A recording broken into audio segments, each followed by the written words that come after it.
का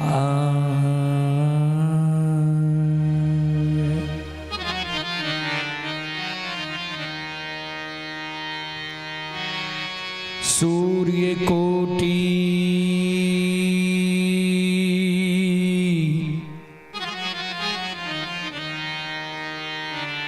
समप्रभा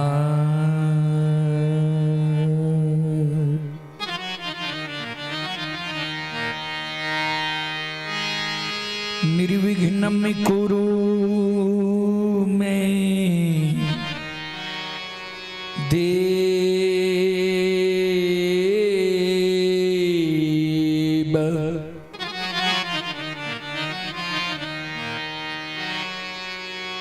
सर्वकार्येषु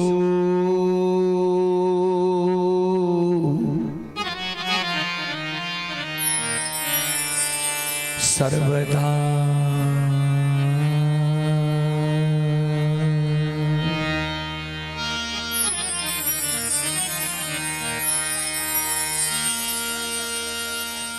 बंदो गुरुपद कंज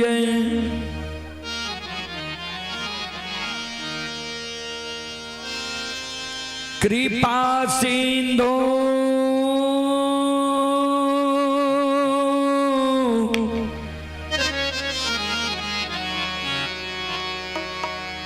नर रूप हरि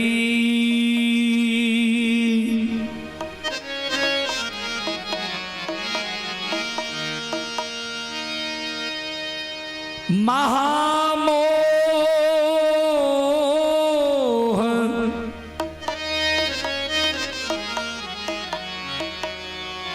तम पूंज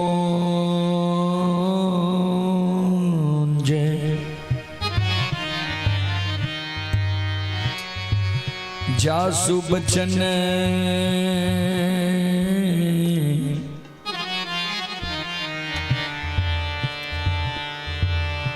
रवि कर निकर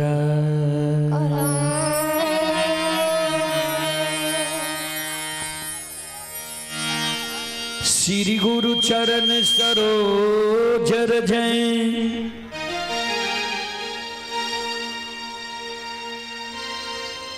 निज मन मुकुर सुधारी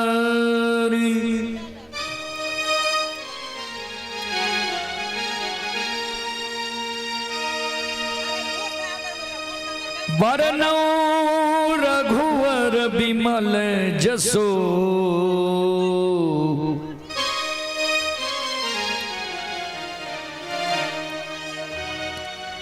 जो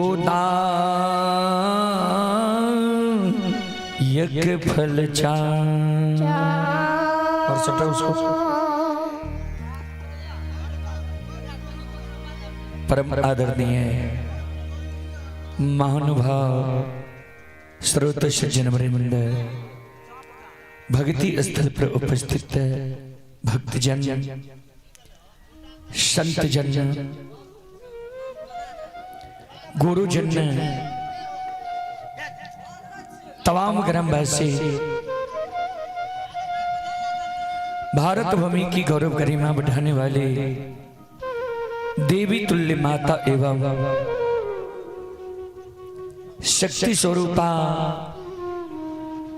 बहनों की चरण रूपी गंगा में दासों के दास सेवकों का सेवक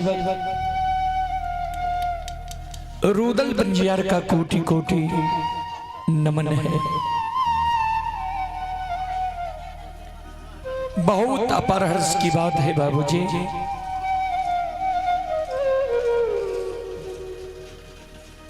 हमारे लोक गाथा भगायत सम्राट श्री सुभाष बाबू की कृपा हुई और श्री महेंद्र बाबू की सौजन्य से आपकी पावन पवित्र नगरी में आप सभी श्रोताओं मां बहनों की सेवा करने के लिए अभी उपस्थित ही मां भगवती धर्मगाथा भगायत मंडली गायक रूदल पंजियार जो ग्राम पंचायत बेलवारा प्रखंड सिमरी बख्तियारपुर जिला सहरसा से चलकर आपकी पावन पवित्र नगरी में आप सभी श्रोता बंधु मां बहनों की सेवा करने के लिए उपस्थित हैं। सज्जन वृंद, मैं कोई महान गायक नहीं हूं, कलाकार नहीं हूं कि मैं अपना कला से आप सबको आकर्षित कर सकूं। फिर भी मां भगवती बाबा धर्मराज की तुझ सेवक के रूप में गाकर नहीं तो गुनगुना कर जरूर सुनाऊंगा। उसमें जो भी त्रुटि गलती हो उस त्रुटि गलती के लिए हम क्षमा प्रार्थी हैं। आप लोग बच्चे समझकर क्षमा करने की कृपा करेंगे। चले, कवि लिखे हैं बाबूजी, श्रोत सज्जन वृंद,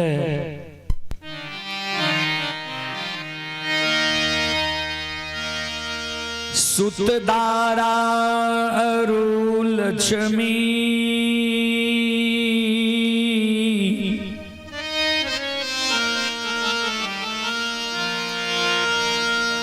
पापी के घर भी हो,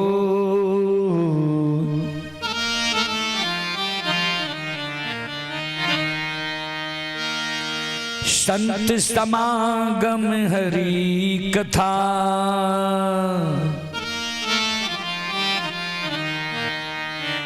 तुलसी दुर्लभ दो। हमारा दोनों पीन में बैस के कम करियो, बैस बहुत दर्द। सूतदारा यानी बेटा, सुंदर पत्नी, संपत्ति। यह पापी के घर भी बाबूजी हो जाता है, हो सकता है। दो चीज गोस्वामी तुलसीदास जी महाराज रामचरितमानस में दुर्लभ लिखे हैं। क्या क्या? तो संतों से संग, संतों से मिलन, संतों के मुखार वृंद द्वारा भगवान की भक्ति, भजन, प्रवचन, भागवत भगैत, यह मानव को बार बार नहीं मिलता है बाबूजी। फिर कभी लिखे हैं,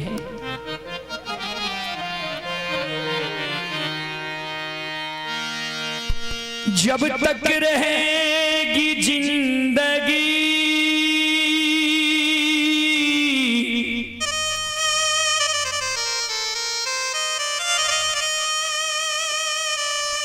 फुर्सत ना होगी,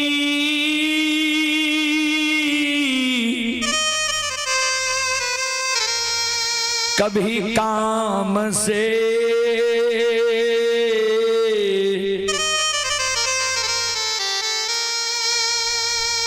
कुछ ऐसा समय निकाल लो,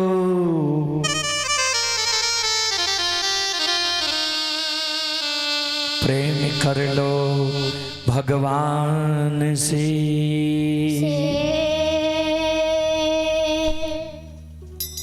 जब तक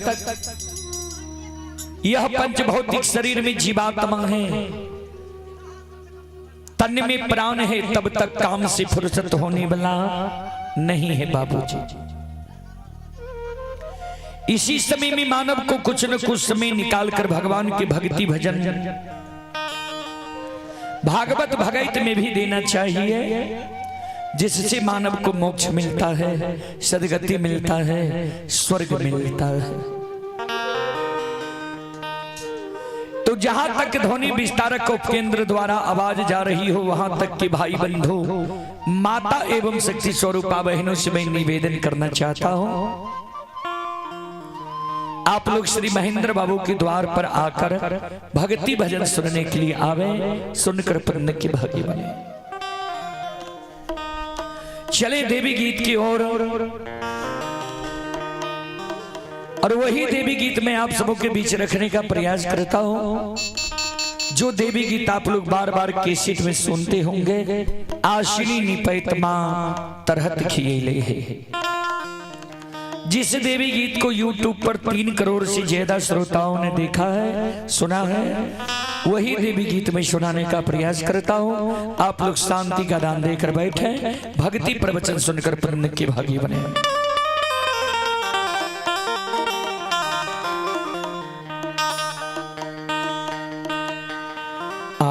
आसने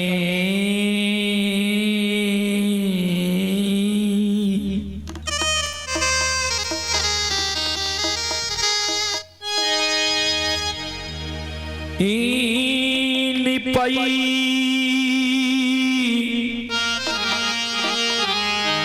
ते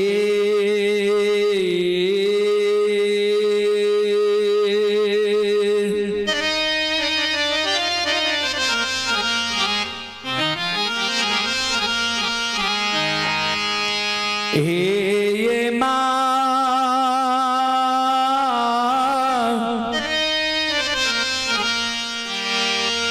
तरहता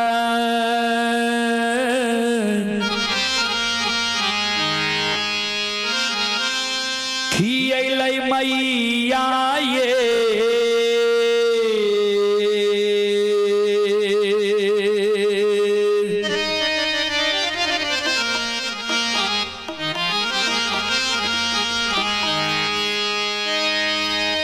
जाननी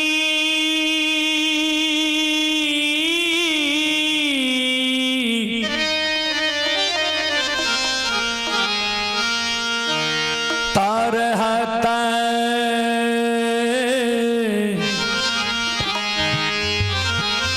खियलै मैया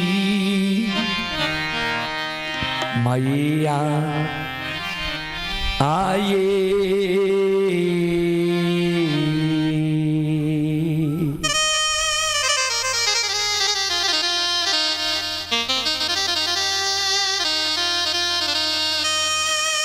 जननी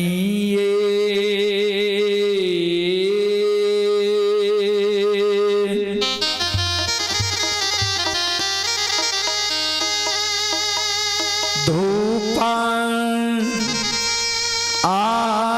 धुआं न जलैते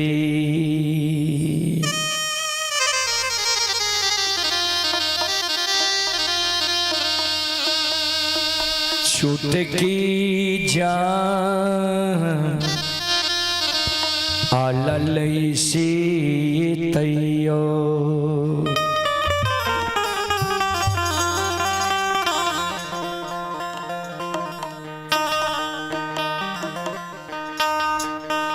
नाही उलहानमा छुटलै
ध्यान देवे श्रोता बंधु,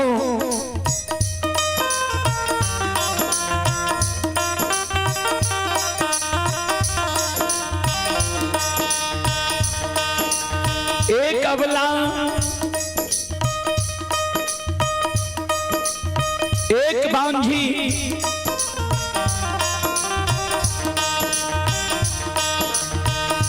बिचारी दुखियारी माँ जगत जननी जगदम्बे भवानी आदि शक्ति भगवती के गहवर के उसार पर जाकर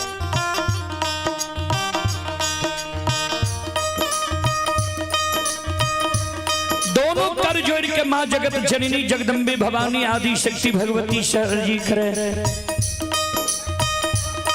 विनती करे, अपन कष्ट और दुख माँ जगत जननी के सुनाबी जी। माँ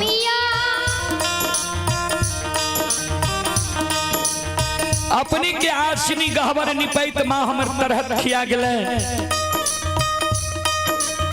अपनी के गहवर में धूप धुवन जलावत जलावत माँ हमर चुटकी जल गले, अपनी के गहवर में चढ़ावे के लेल फूल तोरे तोरे माँ नाखून खिया गले, अपनी के गहवर में प्रतिदिन सांझ दैत दैत माँ प्रत्येक साड़ी के आंचल जल गले।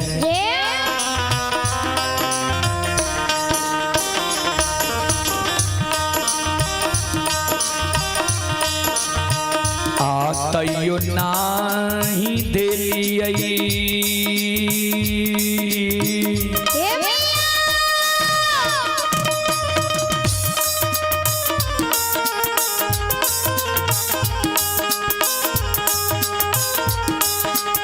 हे ये माँ गोदी में ललन माये,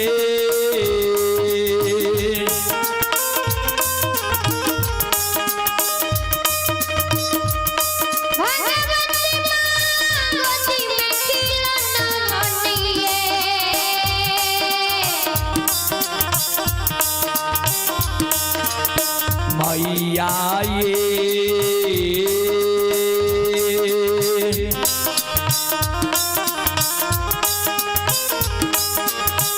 हमारा बनैलिए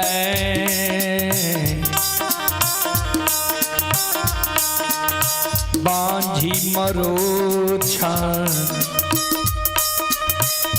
निषेधाय मन उल्लाहनमा दै छैये।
शिरोमणि ध्रुवदावन्नो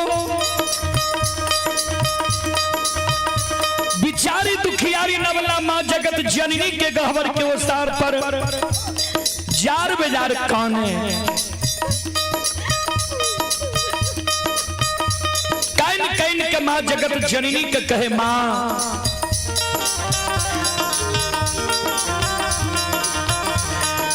ए मैया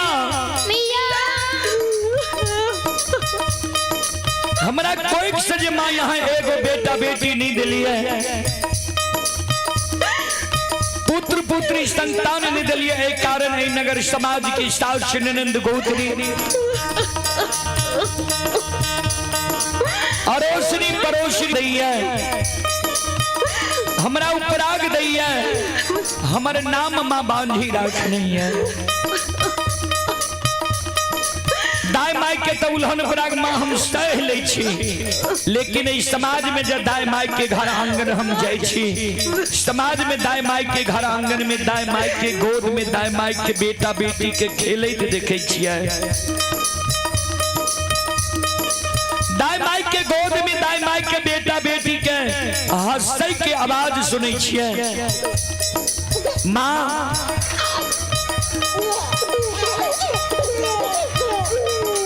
दाई माई के घर आंगन में दाई माई के बेटा बेटी के ठुमुक ठुमुक चलैत देखे छियै। दाई माई के गोद में दाई माई के बेटा बेटी के कानै की आवाज सुनै छियै।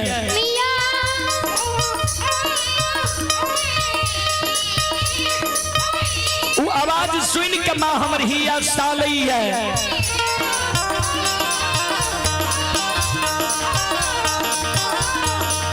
जे भगवान किया न अभी तक हमरा कोई से एगो बेटा बेटी पुत्र पुत्री संतान दिलखिया, हमरो कोई से जब विधाता एगो बेटा बेटी पुत्र पुत्री संतान देती है, हम कोई के जन्मल बेटा बेटी के गोद में खेले तो हमरो अभिलाषा पूर्ण होती है। ए माँ ए मैया ए जगत जननी माँ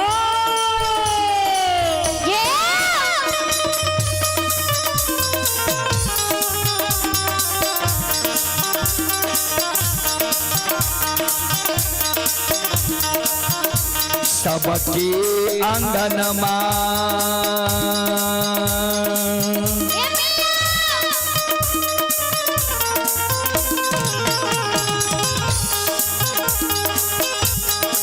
हे ये माँ खेले छै ललन माँ ये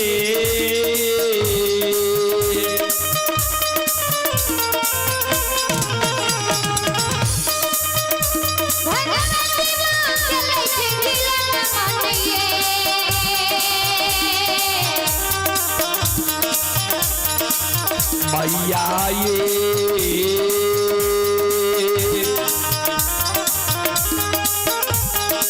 हमारो आंगन माँ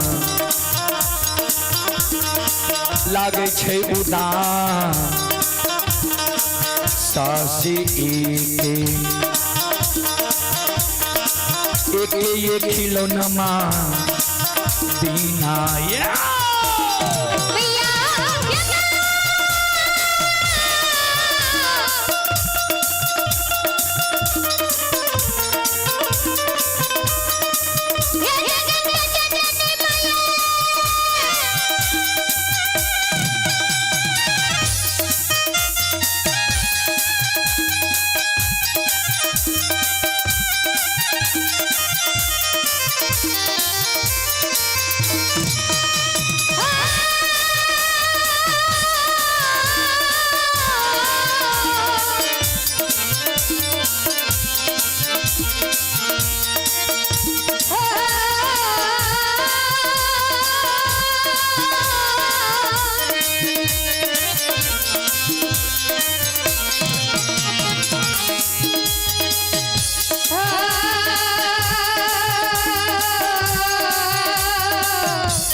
संत शिरोमणि त्रोदा बंदो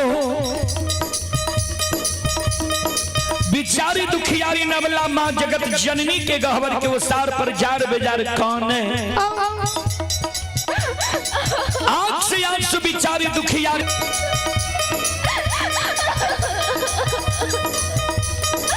माँ जगत जननी जगदम्बे भवानी प्रत्यक्ष दर्शन दे। अबला के कहे बिचारी तोरा गोद में खिलौना चाहिए। अबला कहलखिन हाँ माँ। माँ जगत जननी कहलखिन जब तोरा गोद में खिलौना चाहिए तोरा हम युक्ति बता दे तोरा गोद में खिलौना भेजे था नहीं काना नहीं आक्सा सुगरावा नहीं जार बेजार खाना। हे अबला हे चलखो हे बिचारी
चले पुरस्कार की ओर।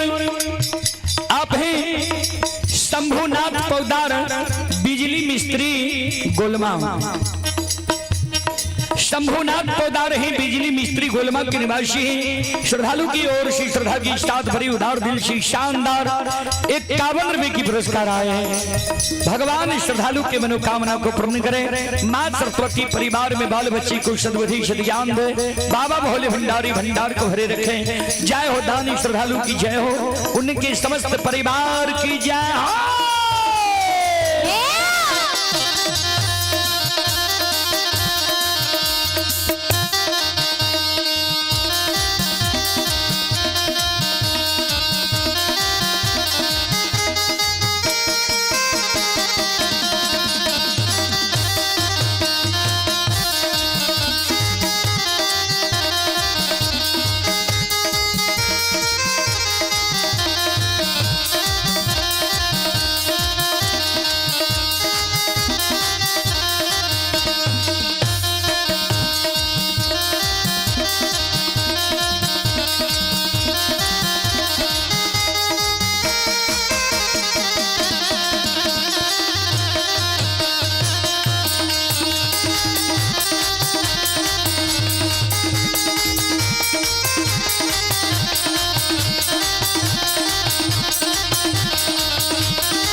मां जगत जननी अबला के कहे बिचारी सुना। घर पाछू अरबा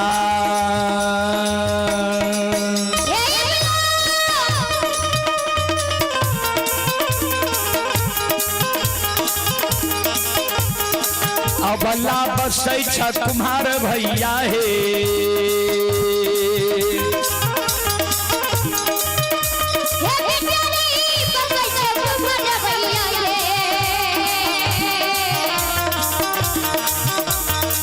अबला हे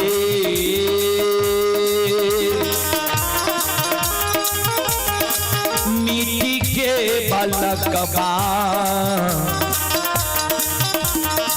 लिहो बनबाई से कोखिया दुख तोरा छुटिए जेता।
शिरोमणि श्रोता बंधु, माँ जगत जननी जगदम्बे भवानी जी अबला के कहल के जे घर पछुआर में कुम्हार भाई बसे छा, जा सुंदर मिट्टी के बालक बनवाली हो, दाय मैं तोरा उल्हन पराग देना नहीं छोड़ देता। बिचारी दुखियारी अबला काने लगले, माँ ए मैया मिट्टी के बालक माँ हमारा नहीं चाहिए।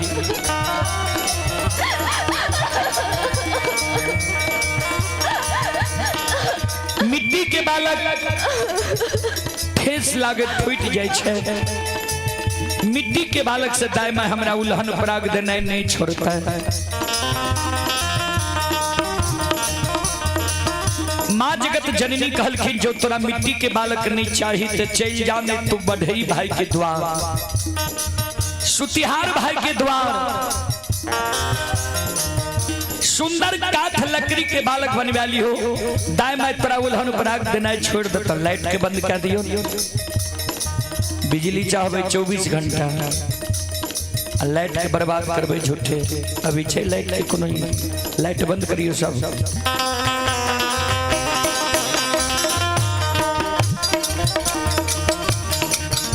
माँ जगत जननी के शब्द सुन के बिचारी दुखियारी ने अबला काने लगले, माँ काठ के बालक हमरा नहीं चाहिए। माँ जगत जननी कहलखिन से क्या अबला काने, अब माँ जगत जननी के कहे, माँ सुनो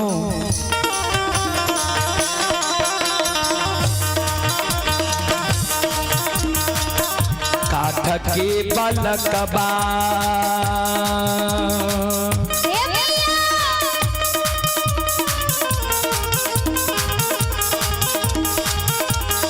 ये माँ हिले छै नहीं डोले छै ये,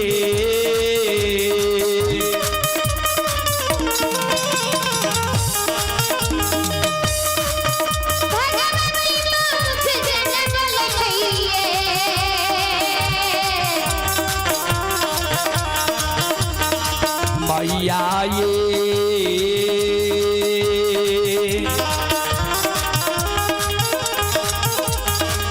नहीं पिए बतीसो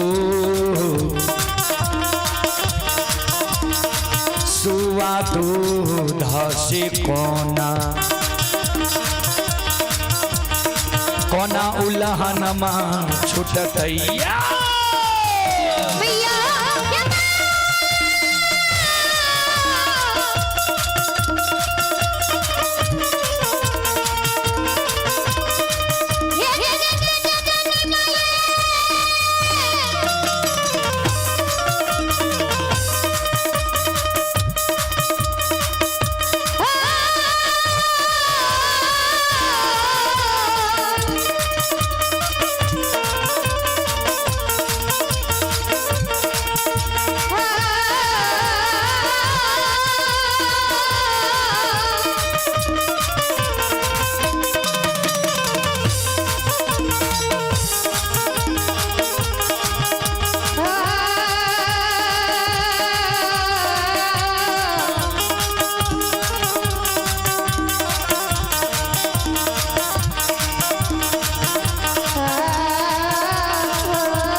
संत शिरोमणि त्रोदा बंधो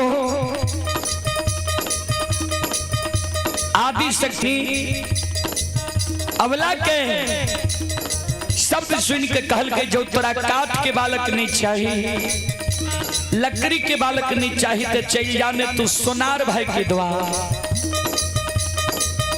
सुंदर सोना के बालक बनवा ली हो। दाई बाई तेरा उल्हन पराग देना छोड़ देता।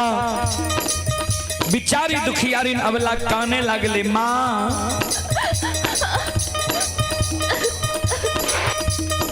सोना मूल्यवान धातु है, सोना के बालक चोर चुरा लेते, हमरा भोग नहीं थे।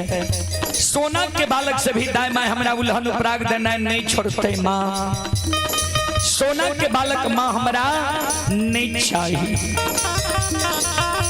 ए मैया एगो बेटा बेटी पुत्र पुत्री संतान के कारण दाई माई हमारे नाम बझनिया रखनी है। दाई माई हमारा बझनिया कहे माँ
जननी कल के बिचारी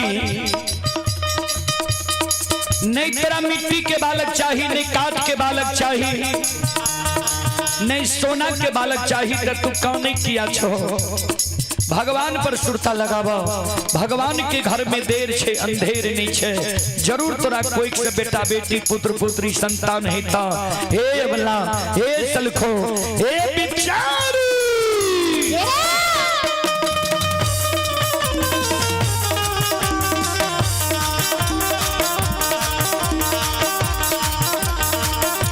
धीरज बांधा धीरा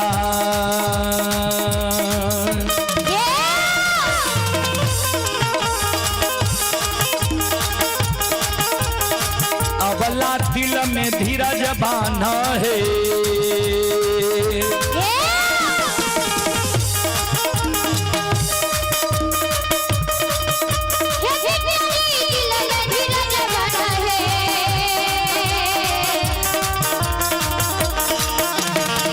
अबला है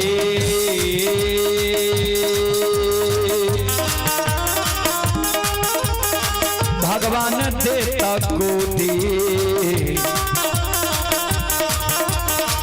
मेला लान माँ से को किया तो तोरा छुट्टिए चेता।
बोलो बोलो माता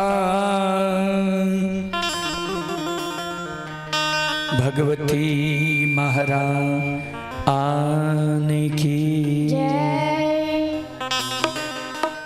चलो प्रसंग की ओर संत शिरोमणि श्रोता बंधो, हमारी माँ बहन बाबू भैया सब चलो अपने सबके प्रसंग में ज्योति विभाग के प्रसंग हम अपने सबके बीच रखे। ज्योति विभाग के प्रसंग में आज ज्योति विभाग के केदली जंगल से जन्मभूमि स्थान पोपी नगरी की बात उधर है। चलो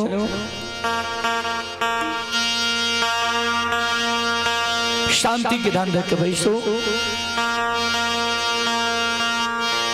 भक्ति प्रवचन सुन के पुण्य की भागी बनो। संत शिरोमणि श्रोता बंधो, अंतर्यामी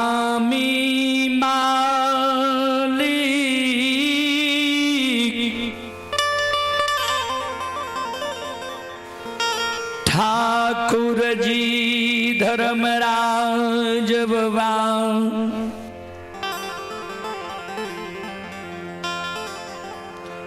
चौदह पाथ गोसाई महारुद्र बजरंग बली के संग साथ केदली जंगल पहुंच गई।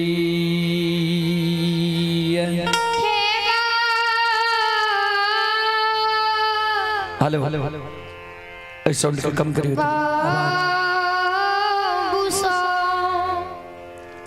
सज्जन बड़े 14 पथ गोसाई महारुद्र बजरंग बली आग के दिली जंगल पहुंच गई है। ज्योति विभाग के पुनः के दिली जंगल से लौटा कल्ला वही खिले। चले पुरस्कार की ओर। आप हैं यज्ञ करता श्री महेंद्र ठाकुर। यज्ञ करता श्री महेंद्र बाबू की ओर से श्रद्धा की साथ बड़ी उदार दिल से शानदार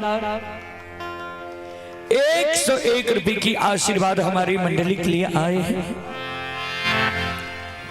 गुरुजन के चरण कमलों में कोटि कोटि नमन करता हूँ, आशीर्वाद चाहता हूँ, भगवान से कामना करता हूँ। भगवान गुरुजन के परिवार में सम्मति दे, मां सरस्वती बाल बच्चे को सद्बुद्धि सद्ज्ञान दे, प्रमाद भली भांति संपन्न करे। और आप हैं अमित कुमार, ग्राम झलारी, थाना ग्वालपारा, जिला मधेपुरा। ये श्रद्धालु अभी गुजरात से यह कार्यक्रम लाइव देख रहे हैं। जो कार्यक्रम अभी रुदल परियार यूट्यूब चैनल व रुदल परियार फेसबुक पेज व रुदल परियार ब्लॉग चैनल पर यह कार्यक्रम लाइव चल रहा है। इसी के जरिए अमित कुमार जी, ग्राम झलारी, थाना ग्वालपारा, जिला मधेपुरा, ये श्रद्धालु गुजरात से 51 रुपए की पुरस्कार भेजे हैं। श्रद्धालु को बहुत बहुत धन्यवाद, लाख लाख शुक्रिया, बहुत बहुत साधुवाद। जय हो दानी श्रद्धालु की जय हो, उनकी समस्त परिवार की जय हो। और आप ही विपिन कुमार, घर सिर रही, ये टाइल पत्थर के ठेकेदार हैं। श्रद्धालु की ओर से शानदार 51 रुपए की पुरस्कार आए हैं। श्रद्धालु को बहुत बहुत धन्यवाद, लाख लाख शुक्रिया, बहुत बहुत साधुवाद। जय हो दानी श्रद्धालु की जय हो, उनके समस्त परिवार की जय हो। संत शिरोमणि श्रोता बंधु, मां बहन बाबू भैया,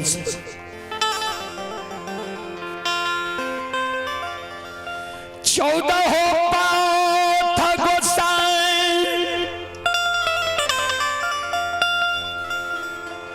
महारुद्र बजरंग बलिया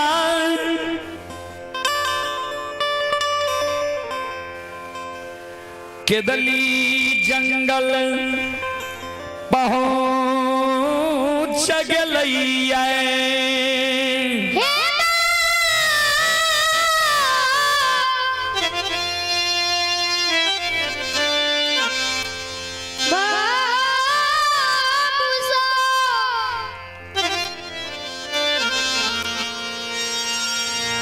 जय जगह ज्योति बाबा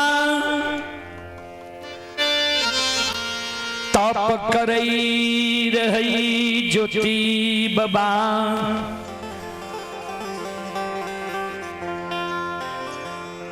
तप करे तो उच्च दिबरा के भीड़ भाग ले रहे चीटी पिपुर बास लाल के रहा बजरंग बली का आदेश भेले जे ज्योति के अस्थि हड्डी दिबरा के भीड़ जे बन गलैया दिबरा के भीड़ के पलटा दियो बजरंग बली वही दिबरा के भीड़ के पलटा दिल के 14 पथ गोसाए ज्योति बाबा के अस्थि हड्डी के निकाल के साफ क्या चादर पर रखे धर्मराज बाबा 8 अंग शरीर के जी अंग की जी कर पुजा रहे जोड़ने जाए बाया अंग के एको गो अस्थि नहीं मिलले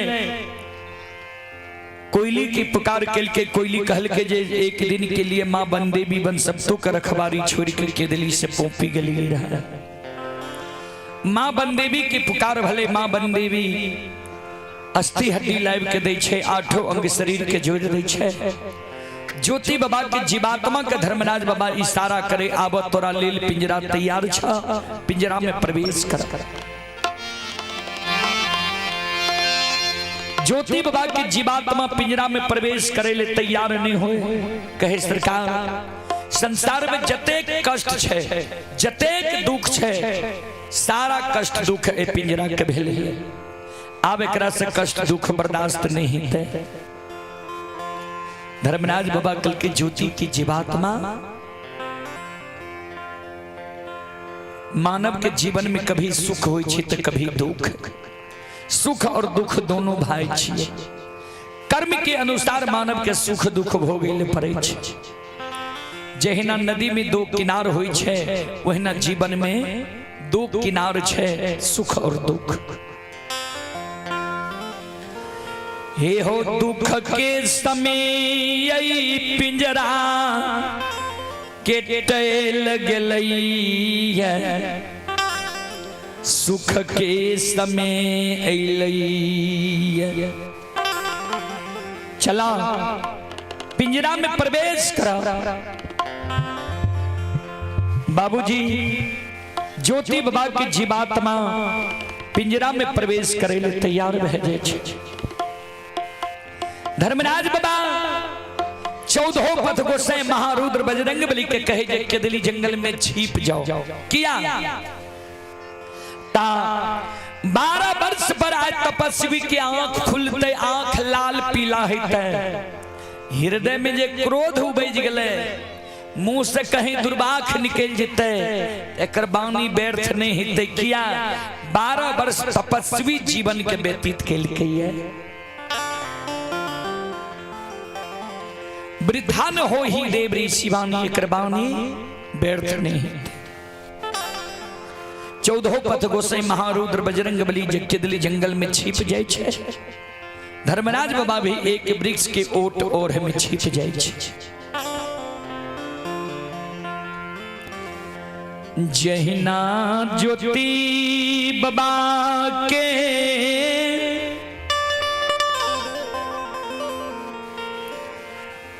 पंचभौतिक शरीर में जीवात्मा प्रवेश करई छै बाबूजी जहिना सूतल मानव निंद के त्याग गया निंद्रा से जा गई है ओई समान गुरु ज्योति बाबा केदली जंगल में आरामा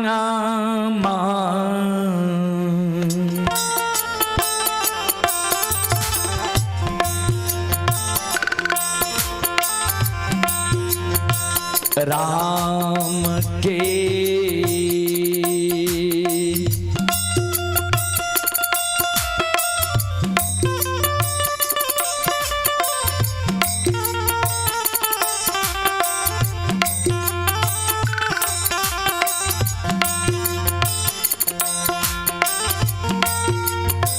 उच्चारण कईने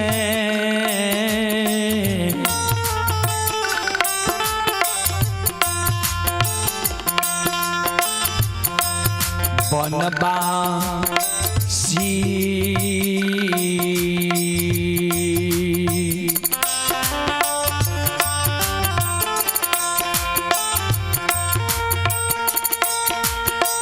खारा होई छै के दान लिए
राम राम के उच्चारण कहने ज्योति बाबा सत्य नाम के उच्चारण कहने के दिल्ली जंगल में खड़ा हुई छे। चारों बगल के दिल्ली जंगल में ही आवे पूरब पश्चिम उत्तर दक्षिण मन में सोचे हम तब के नींद में सूतल रही है के दिल्ली जंगल में हमरा काच नींद जगा दिलक तब पूरा होइले नींद लग चले पुरस्कार की ओर आप हैं श्री शुभधर ठाकुर की पोता है सौरभ कुमार ग्राम मदनपुर थाना जिला मधेपुरा श्रद्धालु की ओर से श्रद्धा के साथ बड़े उदार दिल से 51 रुपए की पुरस्कार आए हैं। श्रद्धालु को बहुत बहुत धन्यवाद लाख लाख शुक्रिया बहुत बहुत साधुवाद। जय हो दानी श्रद्धालु की जय हो दानी श्रद्धालु के समस्त परिवार की जय हो।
अंदर में आवाज लगा हुआ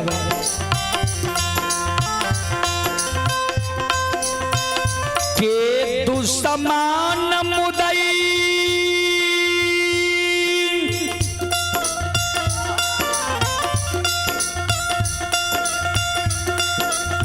अन्यायी अत्याचारी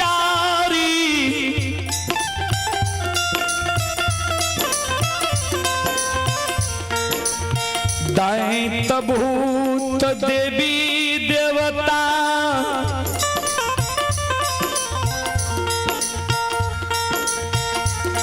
केदली जंगल में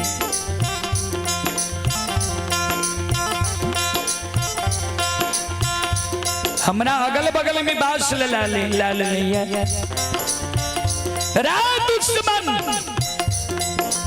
राय मुदाय राय अन्यायी अत्याचारी तब के नींद में हम सुतल रही है हमरा तब के तू भंग क्या दिली है जल्दी हमारा सामने में समाधान हो नित्य 12 वर्ष हमारा आंख बंद रहले अन्न जल त्याग निछिए हमरा मुंह से जब दुर्भाग्य निकल जेतो दुर्वचन निकल जेतो राय अन्यायी अत्याचारी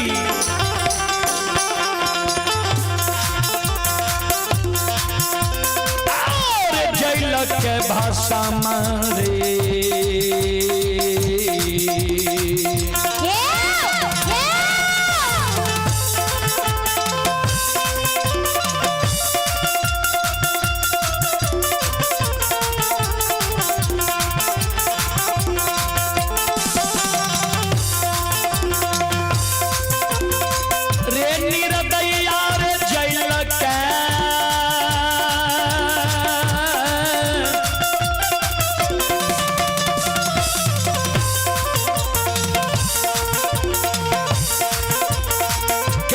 भाषा मरे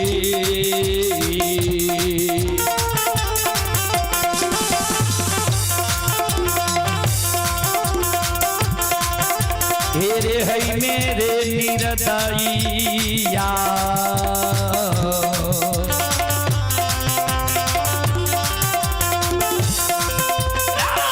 दुश्मन के दली रे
जल्दी हमारा सामने में समाधान हो दुर्भाग्य निकल जे तो हमारा मुंह से जेल के भस्म भेजे में चले पुरस्कार की ओर आप ही श्रोता बंधु टुनटुन यादव की सुपुत्र ही खजुराहा के निवासी ही 11 रुपए की पुरस्कार आए हैं श्रद्धालु को बहुत बहुत धन्यवाद, लाख लाख शुक्रिया, बहुत बहुत साधुवाद। आप ही विपिन कुमार श्रद्धालु की ओर से 51 रुपए की पुरस्कार ऑनलाइन फोन पे के द्वारा आए हैं। श्रद्धालु को बहुत बहुत धन्यवाद। और आप हैं लवकुश कुमार, पिता श्री राम यादव, ग्राम सतबेर, थाना सलखुआ, जिला सहरसा। श्रद्धालु की ओर से 21 रुपए की पुरस्कार आए। श्रद्धालु को बहुत बहुत धन्यवाद, लाख लाख शुक्रिया, बहुत बहुत साधुवाद।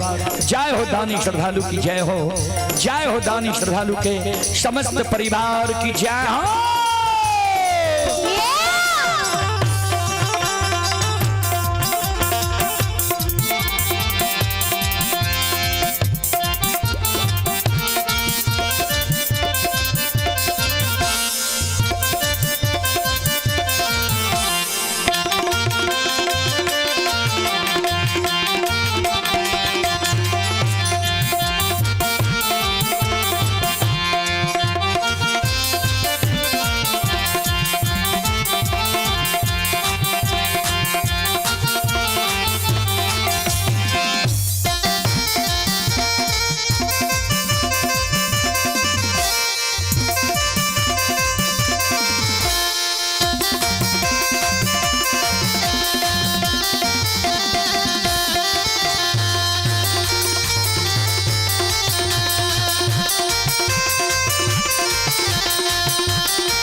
ज्योति बाबा जी आवाज लगावे रहे,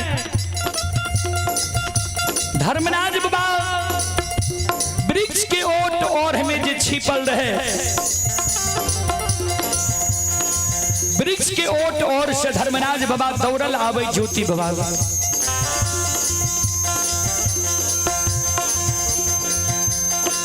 ए हो केदली के राजा, ए हो बनवासी, दोसर के तोरा केदली जंगल में काच नींद जगा दे तो तोरा तप के भंग करता। दोसर के तक केदली जंगल सुना, 12 बरस तोहर आंख बंद रहला,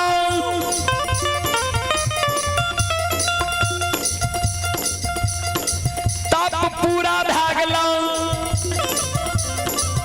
खुश भाग के तोरा हम दर्शन दिलिया, लेकिन नींद पूरा नहीं भेल तो बनवास। ए हो केदली के राजा, आओ यहाँ मही दो समा,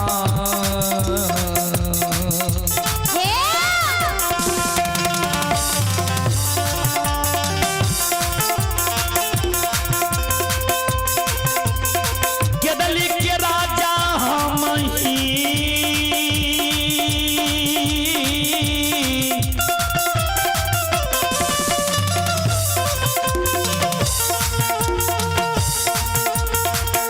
हो तो सामा,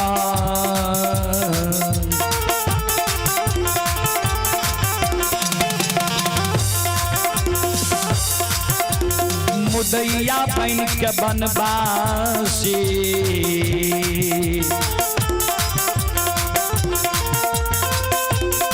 काच नींद दिलिया हो।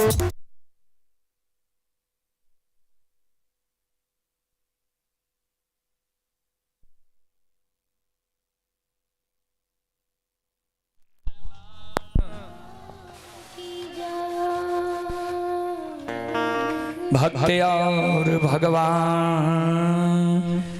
की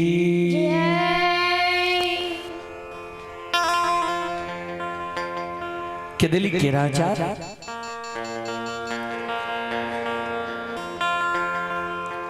हम ही दुश्मन मुदई बन के केदली जंगल में तोरा काच नींद हम जगा दिलिया।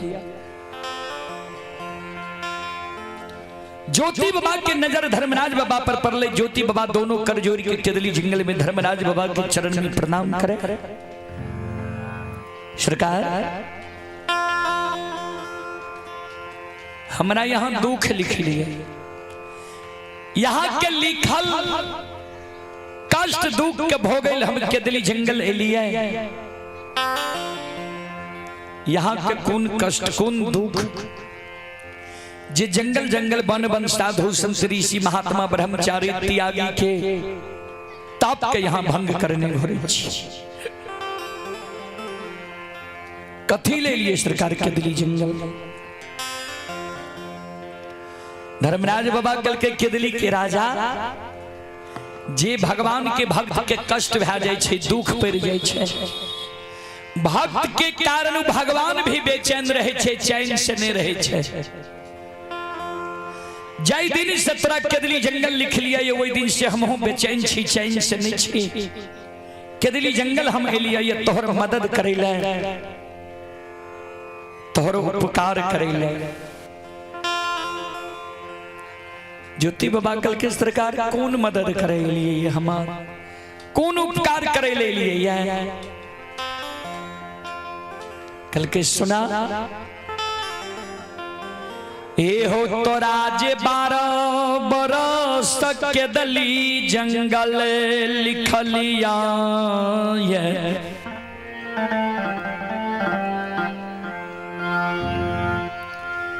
केदली जंगल के समय सीमा समाप्त भय गल। केदली जंगल हम एलिया ये तोहर मदद करे ले, तोहर उपकार करे ले।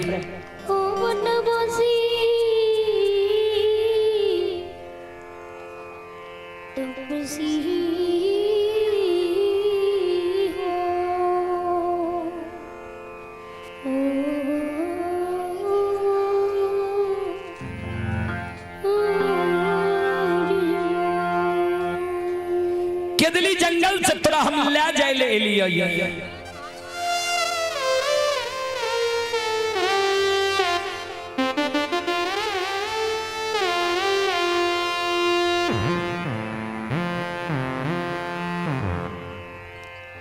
श्रोता बंधु। ज्योति बाबा कल के सरकार केदली की समय सीमा हमार समाप्त भ गेलै। दोसर जंगल हमरा ले जा लिए। धर्मराज बाबा कल के दोसर जंगल ले जा लेने लिया। जन्मभूमि स्थान पोपी नगरी तोरा हम ले जा ले लिया। जय न पोपी के शब्द ज्योति बाबा के श्रवण कान में जाय छे, ज्योति बाबा सिर पर हाथ ला के धरती पर मूर्छा के गिर जाय छे। ठाकुर जी धर्मराज बाबा यहाँ हमार मदद करे लेने लिए, यहाँ हमार उपकार करे लेने लिए।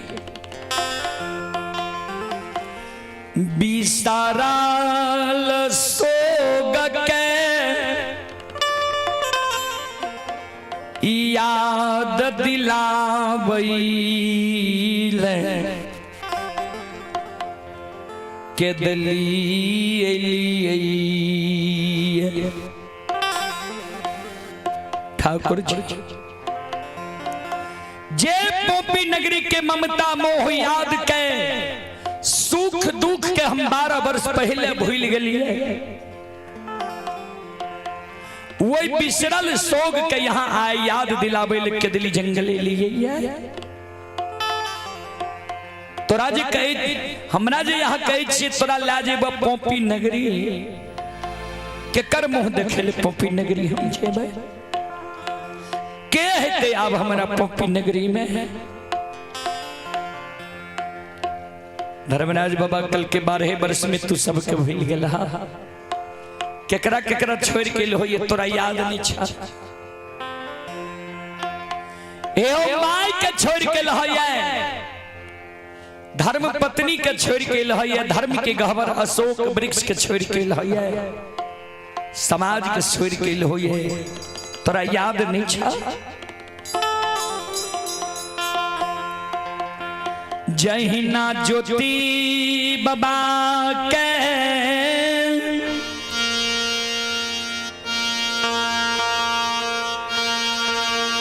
माय के याद,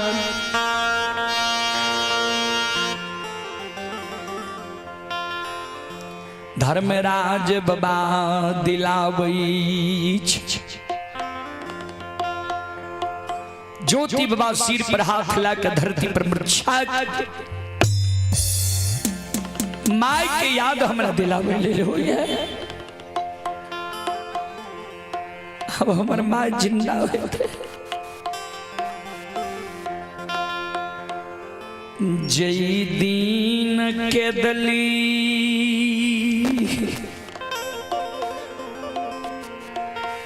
आवई रही।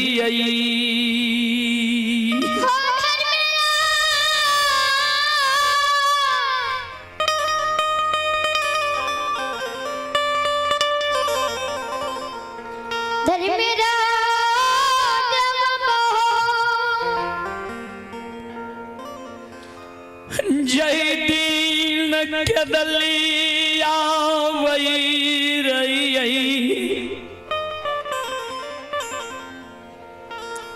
वही समय में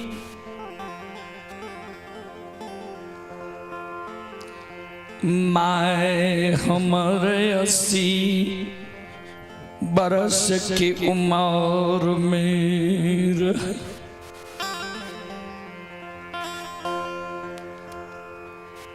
हमरा माय की नैन से नहीं सूझे है।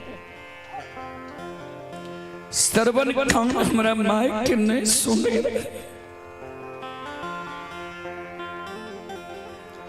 माय हमर पैरू के थोर रहे, एक दू डेग हमर माय थेगनी से चले।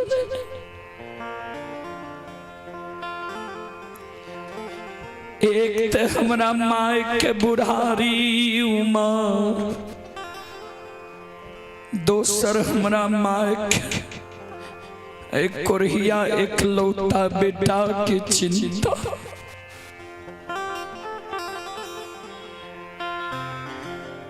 ठाकुर जी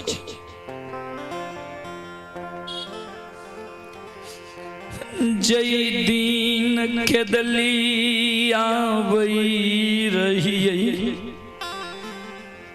वो दीन माय हमार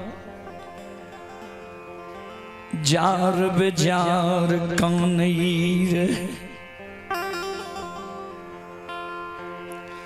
दूगो चार गो बेटा जो हमारा माई के रहती है, दूसरो बेटा पर हमारे माँ धीरज बहन के रह जाती है।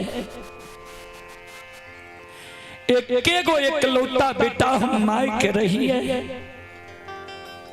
जेना सुगा सिमर के सेव के रहे छे, ओहि समान हमर माय हमरा बच्चा से पोस के जवान कह दिल के, शादी विवाह दुरागमन करा दिल के। माय के जो हमर सेवा के जरूरी रहे, माय के जो अवस्था गिर गले, हमरा माय के सुख के छीन लेला। 12 वर्ष के लिए केदली जंगल हमरा ले आला। अब माय हमर जिंदा है ते हमरे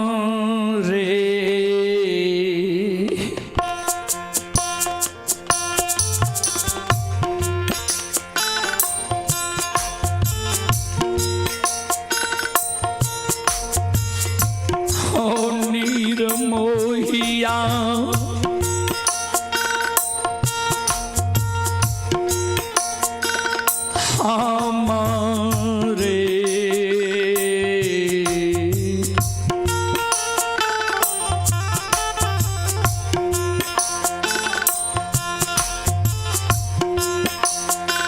सोग में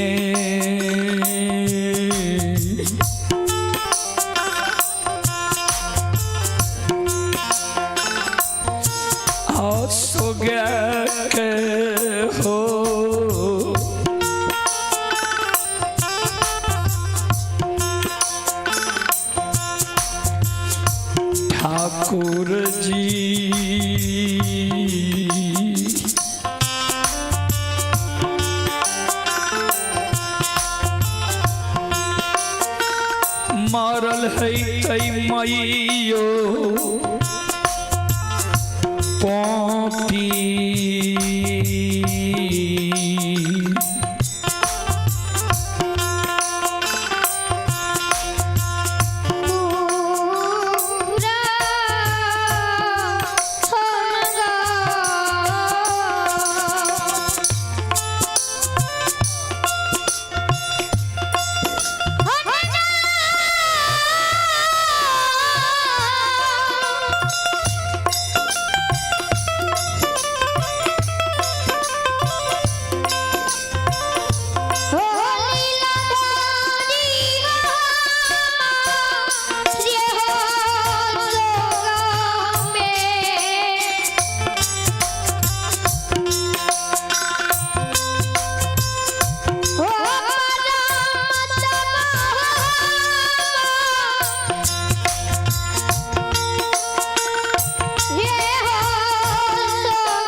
चले पुरस्कार की ओर। आप हैं संजीव एंड चंद्र किशोर शर्मा, दोनों दोस्त अभी हिमाचल प्रदेश से यह कार्यक्रम लाइव देख रहे हैं। दोनों श्रद्धालु की ओर से 51 रुपये की पुरस्कार आए हैं। श्रद्धालु को बहुत बहुत धन्यवाद, लाख लाख शुक्रिया, बहुत बहुत साधुवाद। जय हो दानी श्रद्धालु की जय हो, उनके समस्त परिवार की जय हो। संत शिरोमणि श्रोता बंधो और हमारे लोक गाथा भगत के सम्राट श्री सुभाष बाबू के पूजनीय माता जी,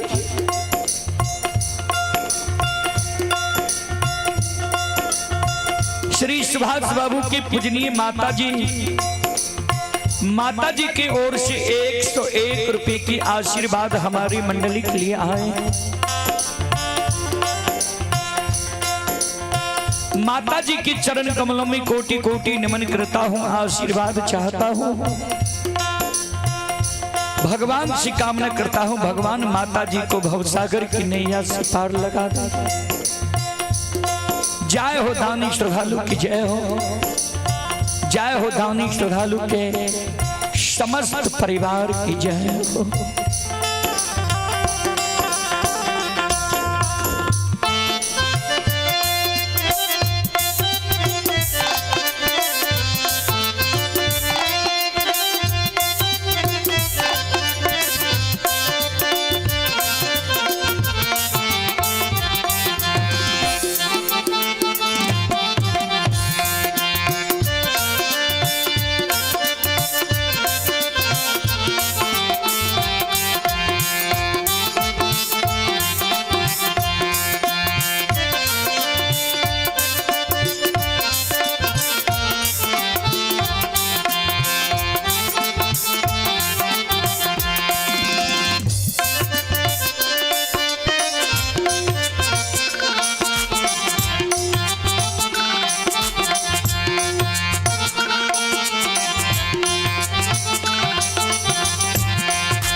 ज्योति बाबा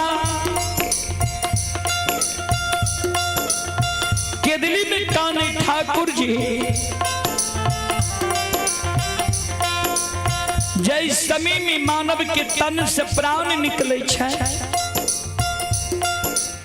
वही समय में मानव के हरेक सगा संबंधी ही प्रेमी दोस्त महिम नजदीकी लोग के याद आवे छे।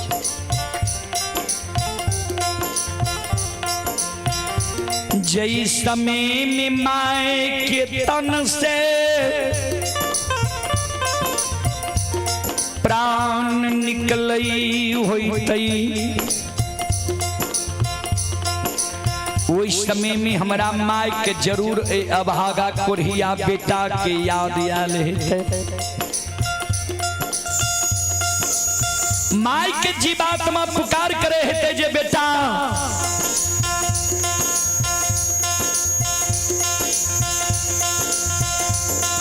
माय के मुंह में एक चुरुक पानी डाके माय की आत्मा के तू शांति दे।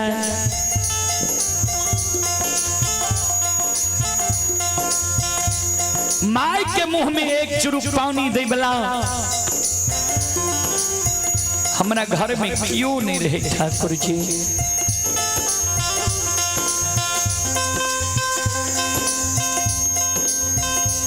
ठाकुर जी एक चुरुक पानी के कारण हमारे माँ तरस तरस के पोपी नगरी में मैं निकले। पानी ये कारण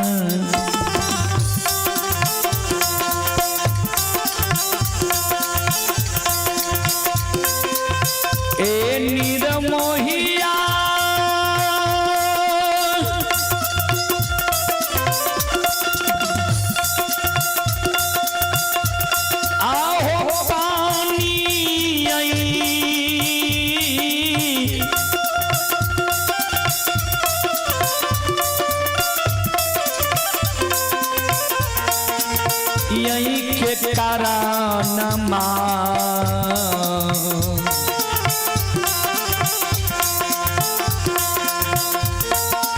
तरस गए हो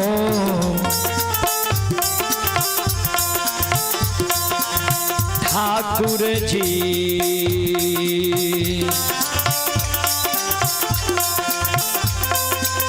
मरल है तई मैयो पोपी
पानी के कारण हमारे माँ कुन वैर गड़बड़ भै रहा है।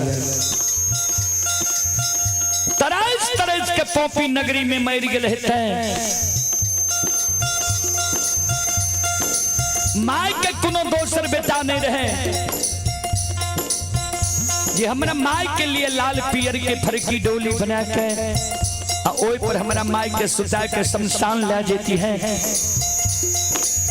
हमारा माई के मुंह में आग दादा संस्कार क्रिया कर्म क्या देती है।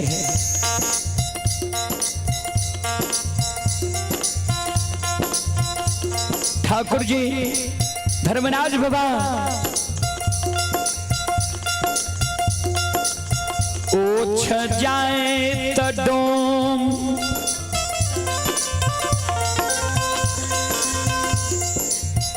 माई के गला में रस्सी लगा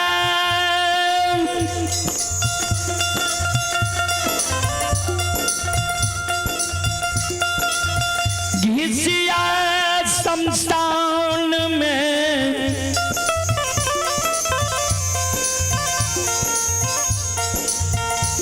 फेंक देने हुई थी।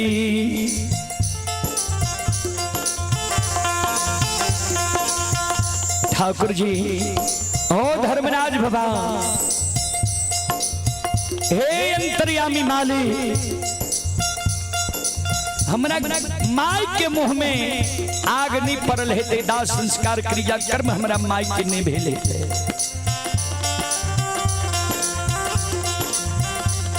ठाकुर जी अर्थिंग दान है अर्थिंग पानी दान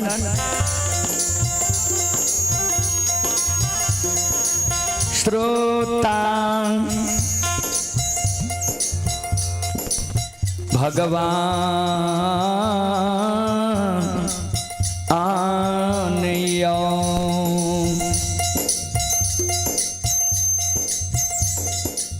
संत शिरोमणि श्रोता बंधो अर्थिंग ठीक करा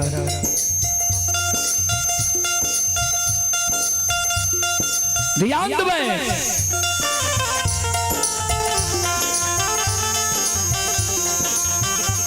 ए हमारी माँ बहन बाबू भैया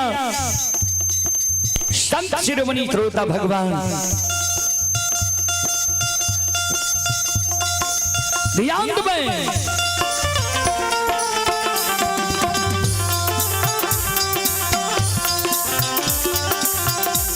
ज्योति बाबा काने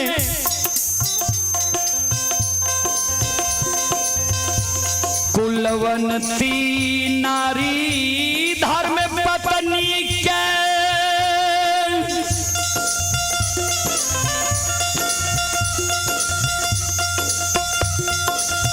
कोहबर घर में छोड़ के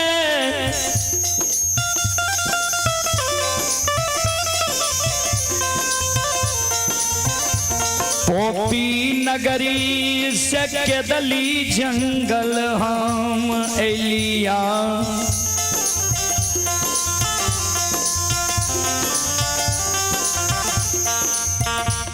ठाकुर जी हो धर्मराज बाबा हो अंतर्यामी माली मिक्सचर से नहीं देने छाड़ती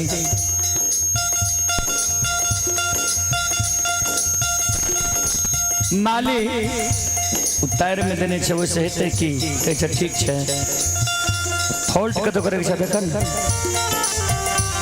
हाय अंतर्यामी माली अबला नारी पर घर जाकर शादी विवाह कर लेने हेते ऐ घर के मान मर्यादा भूल गेले हेते।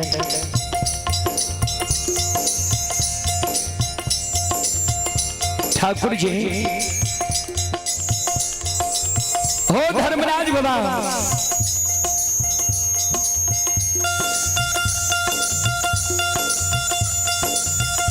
क्या सुंदर पुरुष जा रहती है अर्धांगिनी नारी धीरज बहन के रह जाती है।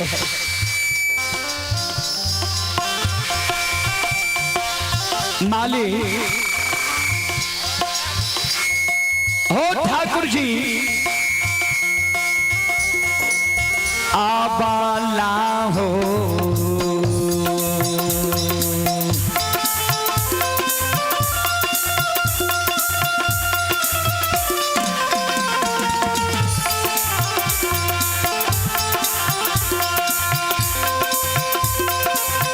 लीलाधारी हो या बाला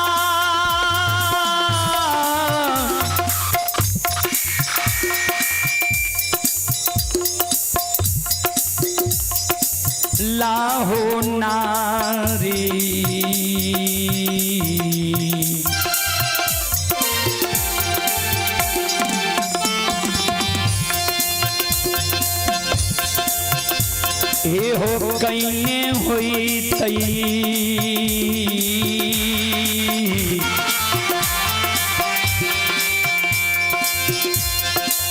ठाकुर जी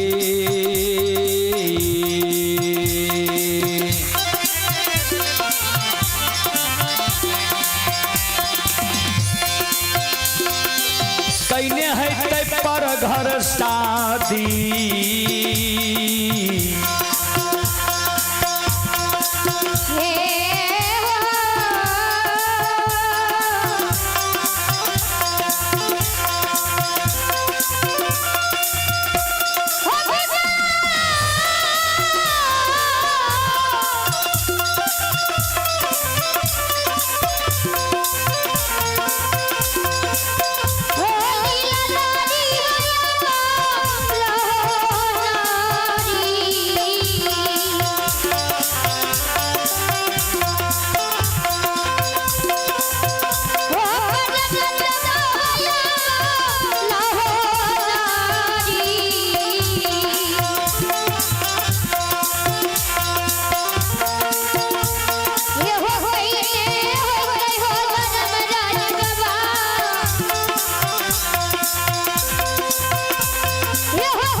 अबला नारी पर घर जाके शादी विवाह क्या लेने ही थे ऐ घर के मान मर्यादा भूल गए थे। ठाकुर जी धर्मराज बाबा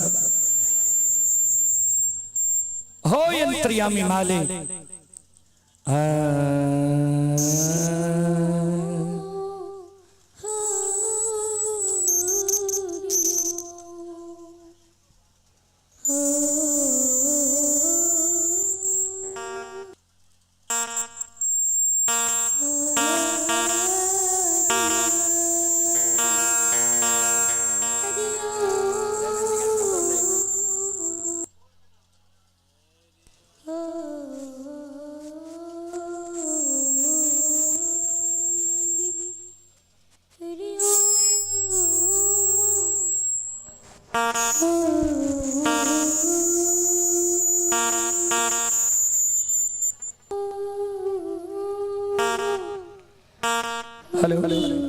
हेलो हेलो हेलो करेंट कर तो लगे है तब ना बजे current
hello hello hello hello hello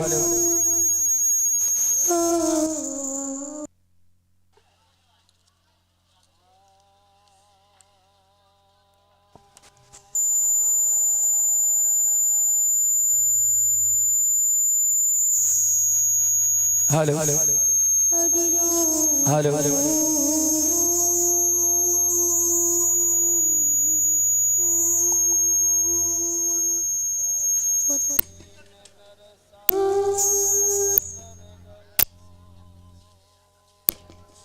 hello hello hello hello hello hello hello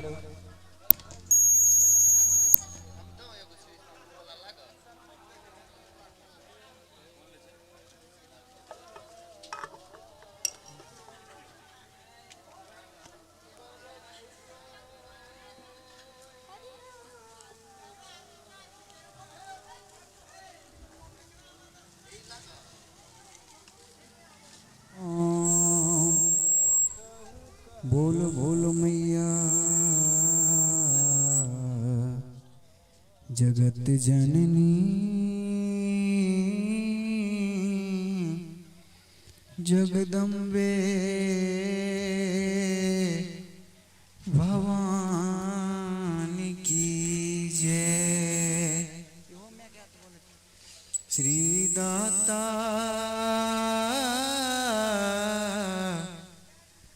धर्मेरा भगवान की जय। महारुद्र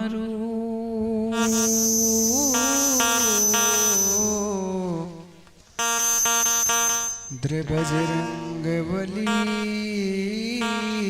की जय। उमापति महादेव की जय। श्री कृष्ण चंद्र भगवान की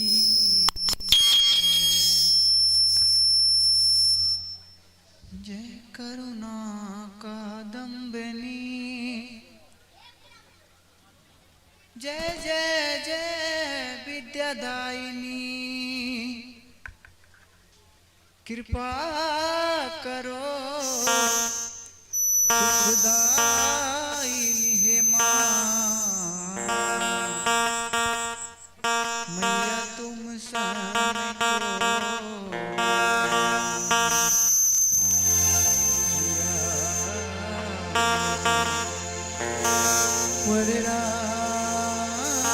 hello hello Shankar ji hello hello चलिए पुरस्कार की ओर आप श्री देवेंद्र प्रसाद यादव खजुराहा श्री देवेंद्र बाबू की ओर से श्रद्धा के साथ भरे उधार दिल से 101 रुपए के आशीर्वाद हमारे मंडली के लिए आए हैं और आप है सुभाष बाबू के सुपुत्र विभीषण कुमार विवेक कुमार भतीजा हैं प्रिंस प्रेमजीत गिरिराज और भतीजी ही प्रगति राज 101 रुपए की पुरस्कार आए हैं। सभी श्रद्धालुओं को बहुत बहुत धन्यवाद लाख लाख शुक्रिया बहुत बहुत साधुवाद। जय हो दानी श्रद्धालु की जय हो। और आप हैं धीरज कुमार नंदन कुमार ग्राम परसाहा थाना सलखुआ जिला सहरसा।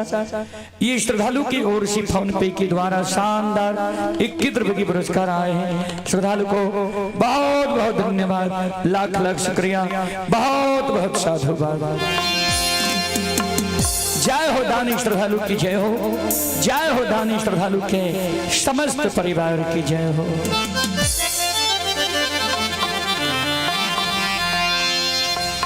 ज्योति बाबा कल के ठाकुर जी माय मर गए रहते धर्म पत्नी पर घर शादी क्या लेने हिते धर्म के गहवर टूट गेल हेते, अशोक वृक्ष सूख गेल हेते। हमरा जे कहै छियै पोपी नगरी जेल, केकर मुंह देखेल हम पोपी नगरी जेबै?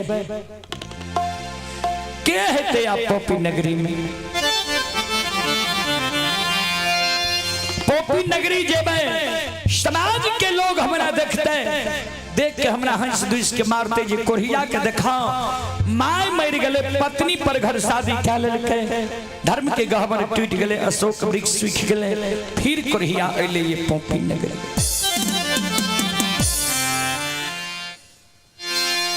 श्रोता बंधु, धर्मराज बाबा कल के केदली के राजा हे हो नहीं मरलो ये मैं तोहर पोपी में, नहीं पर घर शादी कैल के ये तोहर धर्म पत्नी, अन्य सुखल ये अशोक वृक्ष, नहीं टूटल ये धर्म की गहवर। जे धर्म पर छोड़ के आवे छे सब कुछ के, ओकर एगो कोई चीज क्षति नहीं होय छे, कोई चीज तोहर क्षति नहीं भेलै। चलो तो जन्मभूमि स्थान पोपी नगरी, ज्योति बाबा कल के सरकार, यहाँ के बात के हमारा विश्वास नहीं हुई। धर्मराज बाबा कल के शेख किया, ज्योति बाबा कल के सुन लिया ठाकुर जी किया नहीं, यहाँ के बात के हमारा विश्वास हुई। यो सुनो सुनो सुनो भैया सुनो बा,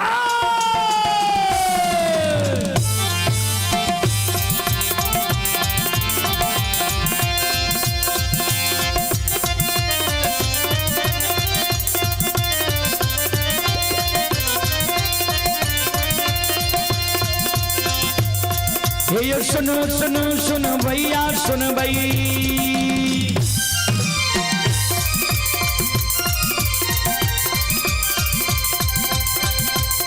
ये सुनो सुनो सुनो भैया सुन भई, ओ गवैया बज भैया सुन भई, आये माँ बहना खजुराहा के सुन भई,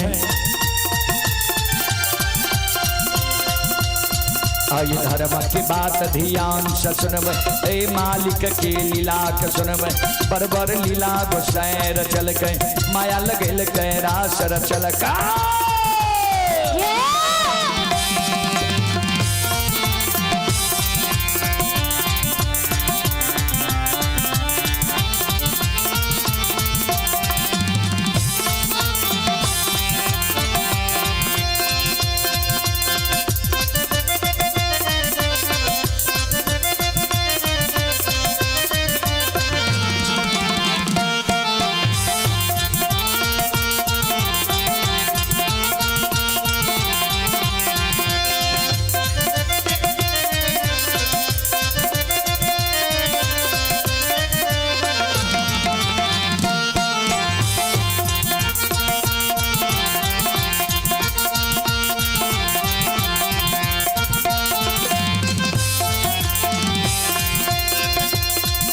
भाग के बेर भगवती के स्मरा,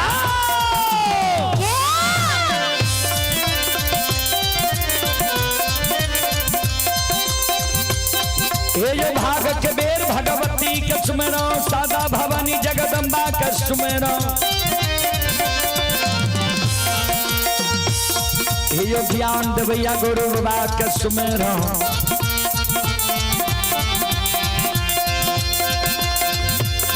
हे यो विद्या के दाता सरस्वती के स्मरण, गौरी के पुत्र गणेश के स्मरण, उमापति यो महादेव के स्मरण, थारे यो वीर पवन सुत के स्मरण, दुर्गा काली महाकाली के स्मरण, सभा के बीच धर्मराज के स्मरण।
श्रोता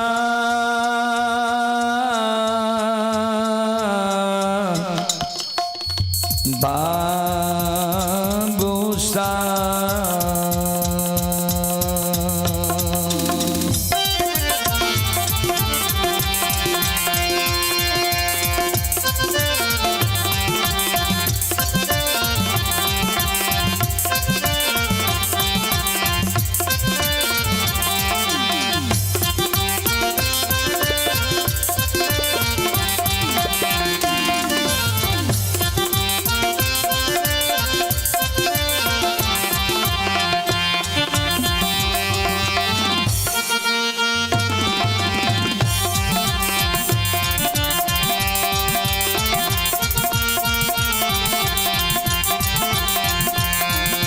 बागल के की नाम छी हमार की काम छी हमार ज्योति बागल के सुन लिया ठाकुर जी।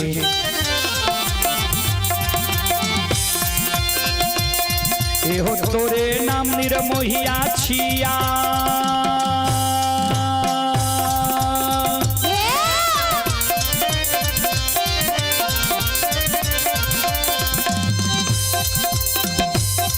एहो तोरे नाम निरमोहिया छिया तोरे नाम छलगरिया छिया एहो तोरे नाम बाबू कैलदास छिया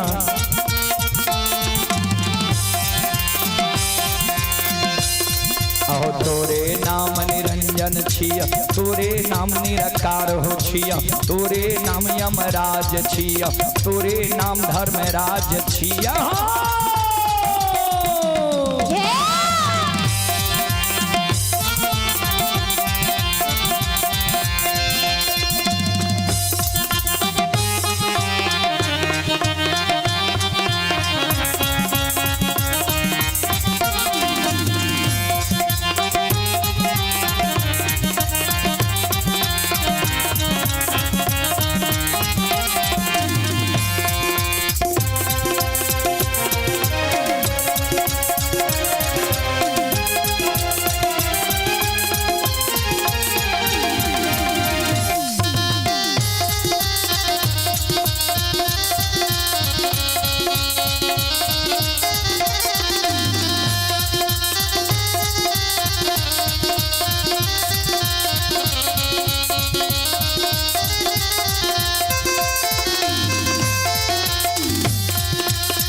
चले पुरस्कार की ओर श्रोता सज्जन वृंद आप हैं लोक गाथा भगत सम्राट श्री सुभाष बाबू के ड्राइवर हैं अवहेली शर्मा और ये श्रद्धालु की ओर से श्रद्धा के साथ बड़ी उधार लीजिए शानदार 51 रुपए की पुरस्कार आए और किशोर ठाकुर के पोती ही नंदिनी कुमारी पोता है नवनीत कुमार नव्यांश कुमार 101 रुपए की पुरस्कार आए हैं।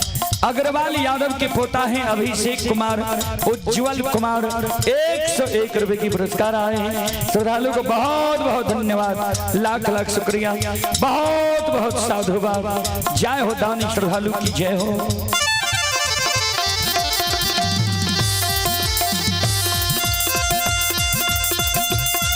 हो भला बाबा भंडार का भरिए दी हो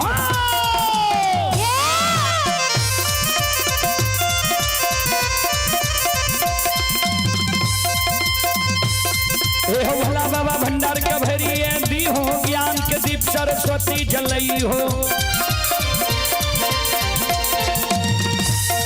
आये तन से ने भूलता मन से ने छोड़ता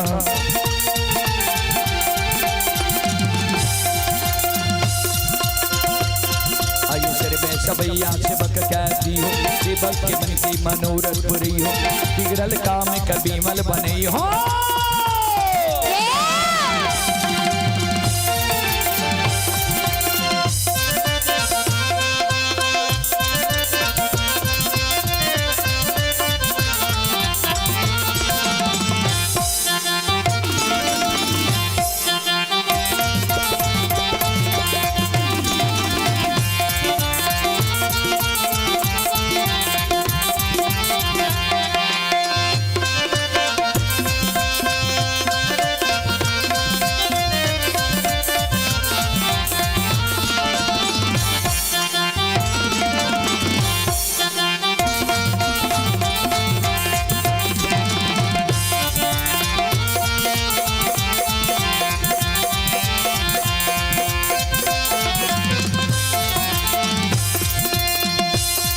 ज्योति बाबा के धर्मराज बाबा के ठाकुर जी तोरे नाम निर्मोहिया छिया, तोरे नाम छलगरिया छिया, तोरे नाम बाबू कैलाश छिया, तोरे नाम निरंजन छिया, तोरे नाम निराकार छिया, तोरे नाम यमराज छिया, तोरे नाम धर्मराज छिया। या कारण तोरा बात के हमरा विश्वास नहीं हुई है जे केदली जंगल में जब तू हमारे साथ झूठ बोले है भाव, छल करे है भाव किया तो एगो नाम तोहर छलगरिया भी छिया, जकरा साथ छल के लहय वह ने तोहर नाम छलगरिया रखल के सौंड के कम कर। ए ठाकुर जी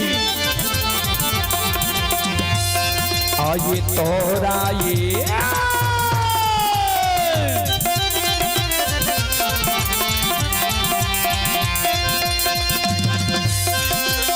लीलाधारी हो तोरा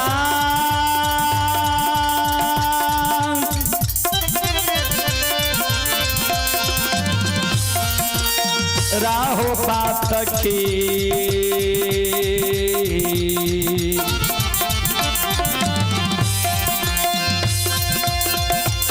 ये हो नहीं होई ठाकुर जी, ये होई दिल में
तोरा बात के हमरा दिल में विश्वास नहीं हुई है।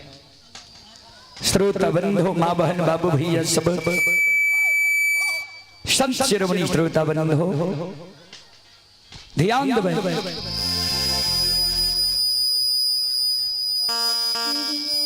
हमारी माँ बहन बाबू भैया सब ज्योति बाबा कल के हमरा बात के जे तोरा विश्वास नहीं हुई छा ता तोरा याद छा जे तोरा संसार के दिली जंगल के इला रहे। ज्योति बाबा कल के हाँ सरकार दुख के बेर में सब सागा संबंधी ही प्रेमी दोस्त महिम यार कौर कुटुंब हमारा लिए वीरान भय गए रहे।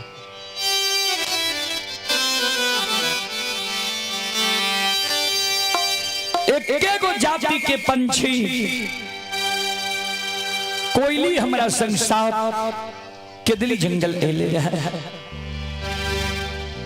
धर्मराज बाबा कल के तक कोयली से पूछ रहा कोयली रात में तोरा माई के देख के तोरा धर्म पत्नी धर्म के गहवर अशोक वृक्ष के देख के कोयली से पूछ रहा जे तोहर माई जिंदा छ कि नहीं छ, तोहर पत्नी तोरे पर 16 सिंगार बत्ती सभरन का के छ कि नहीं, अमानत धर्म के गहवर अशोक वृक्ष छ।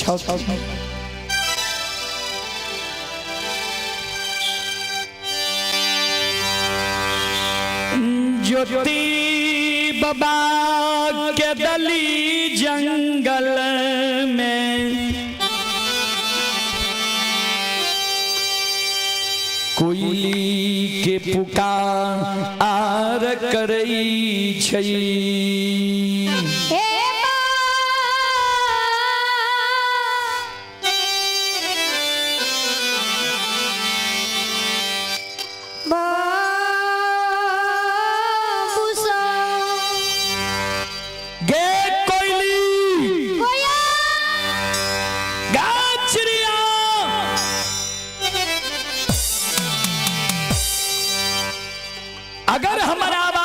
सुनै छै केदली जंगल में तो हमारा सामने में समाधान हो। कोयल चिड़िया गुरु बाबा के शब्द सुनी के कुहकल कुहकल गुरु बाबा के नजदीक आवे छै। सज्जन वृंद श्रोता बंधो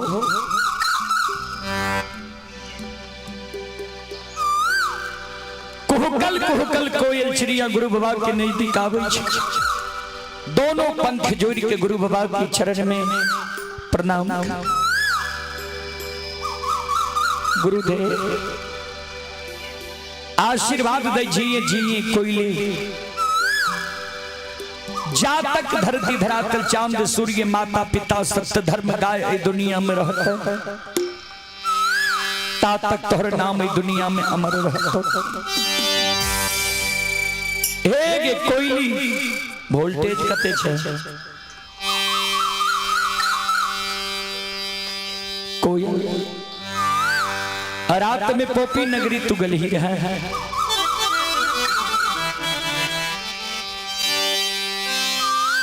ज्यों तू रात में पोपी नगरी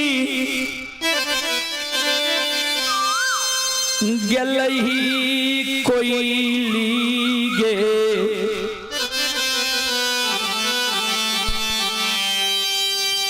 त सबसे पहले तू हमारा माय के समाचार सुना जी। माय हमार पोपी नगरी में मर गले कि माय हमर जिंदा है। अगर हमर माय जिंदा है तो हमारा माय के एक कोरहिया एकलौता बेटा के याद आवे छै कि माय हमर एक कोरहिया एकलौता बेटा के याद के भूल गेले।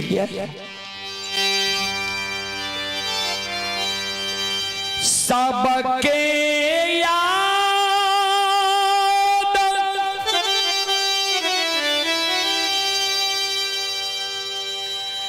केदली जंगल में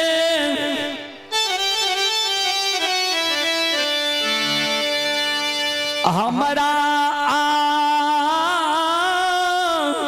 आबै छौ।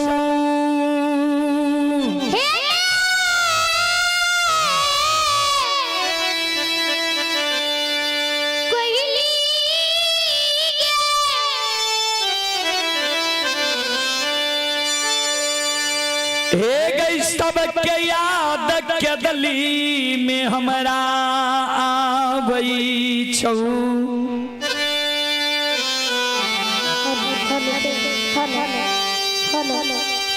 जो जननी माय के याद हमरा आबै हे हे संगीतबा सबके याद आबै हमरा सहल धीरज बांधल जाइए लेकिन माय के याद जो हमरा आवे छो से कोयली हे गई माइयो के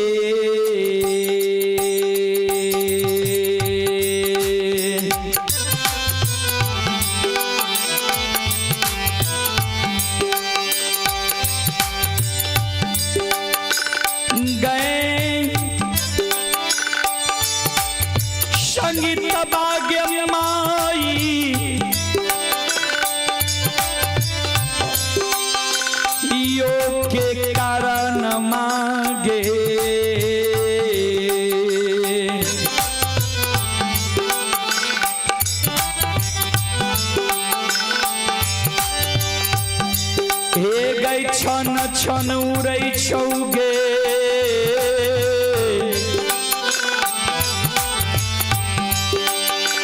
कोयली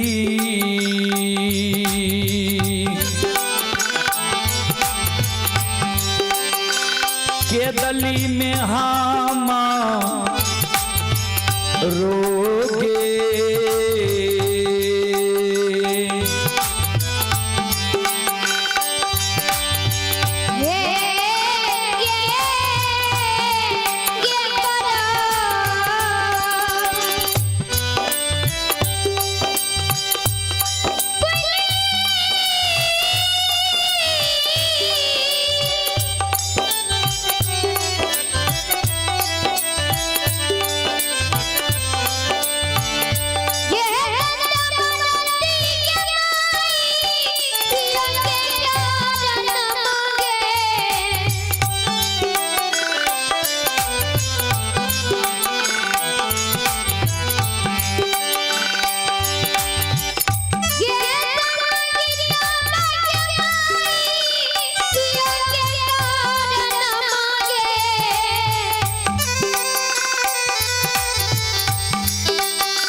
हुई है, धीरज बांधल जाइए, लेकिन माई के याद जो हमरा हुई है, छन छन हमर प्राण हो रही है।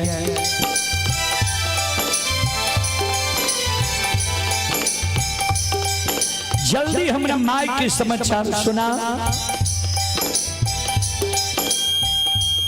चले पुरस्कार की ओर। आप ही धीरज कुमार,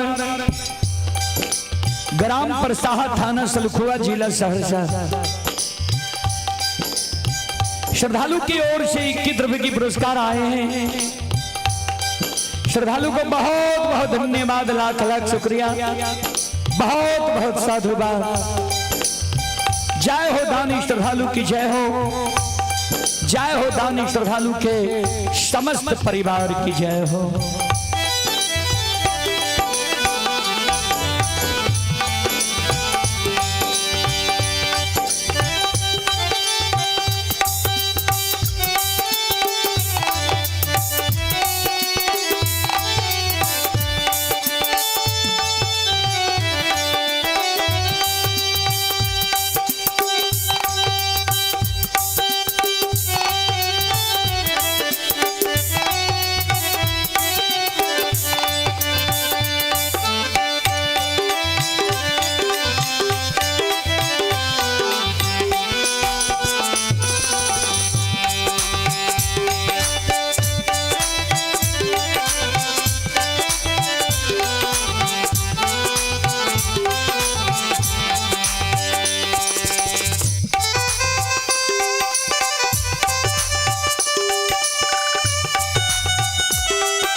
पहुंचा परवैश के गुरु बाबा के आंसू के पोछे गुरुदेव नहीं मरलिए यहाँ के मां, नहीं पर घर शादी के लेके यहाँ के धर्म पत्नी, नहीं टूटल ये धर्म के गहवर, नहीं सुखल ये अशोक वृक्ष। गुरुदेव यहाँ जे काने छिए जे हमरा माय के हमर याद आवे छे कि माय हमर याद के भूल गेले, कोनी एहन पालिए जे यहाँ के माय के यहाँ के याद नहीं आवे है। जय दीन यहाँ के दली अली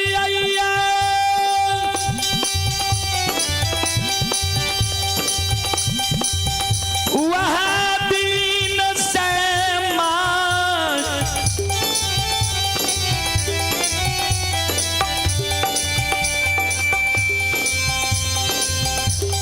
प्रतिदिन थे गनी लेने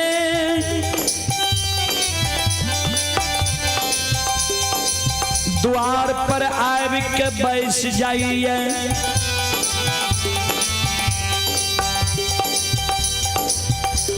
मुलुर मुलुर माँ यहाँ के भर दिन पूरा मुंह बात ही बैठ रही है। धर्मराज बाबा से एक गो शब्द प्रतिदिन कैन कैन के कही है। यहाँ के माय के कानित कानित नैन के जोइत मलिन भर गई है। बार दिन कमाई यहाँ के काने या काने काने धर्मराज बाबा के एक गो शब्द कही जे हो ठाकुर जी एक गो बेटा है बुढ़िया माई के दिलहा बेटा के बच्चा से पोष के जवान के लिए शादी विवाह दुरागमन करा दिलिए हमार जो अवस्था गिर गए हमारे बेटा जो हमार सेवा करती है हमारा बाबू के सुख के छीन ले 12 वर्ष के लिए केरली जंगल लग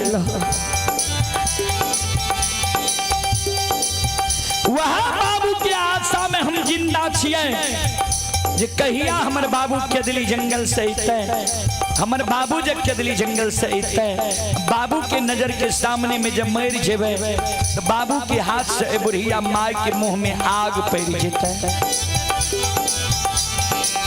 ठाकुर जी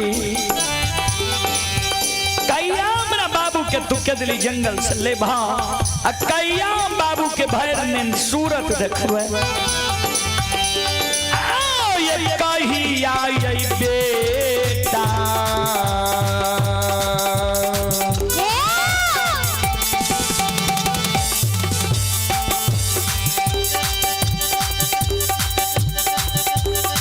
लीलाधारी हो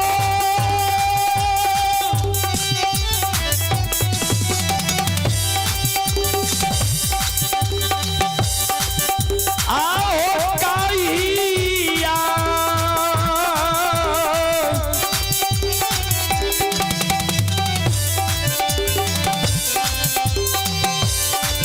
या हो बेटा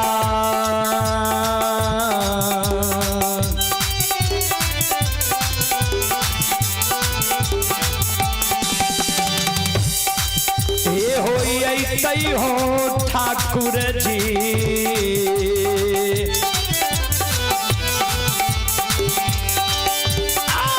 देखबै बाबू के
कहिया हम भैर नैन बाबू के सूरत देखबै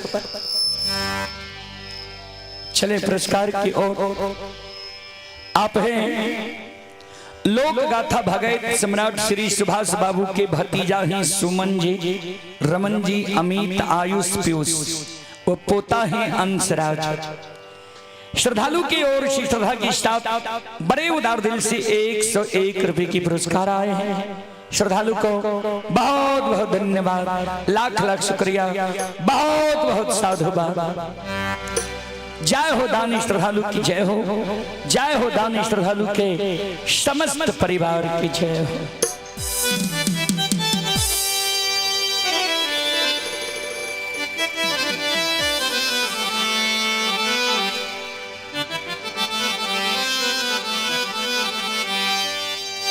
संत शिरोमणि श्रोताबंधु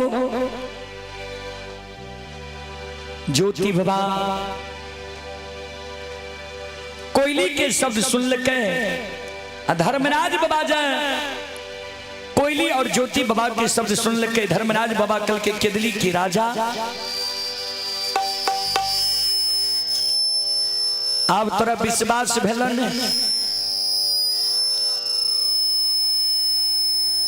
जे तोहर माय जिंदा छ तोहर धर्म पत्नी तोरे पर 16 श्रृंगार 32 अभरण कह के छ अमानत धर्म के गहवर अशोक वृक्ष छ अब तोरा विश्वास भेलन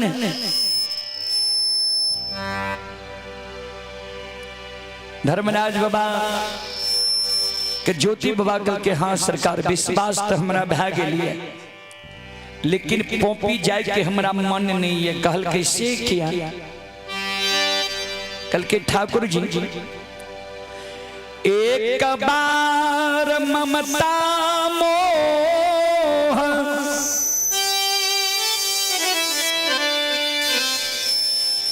तियाएगा बैराग रूप में के दलील लियई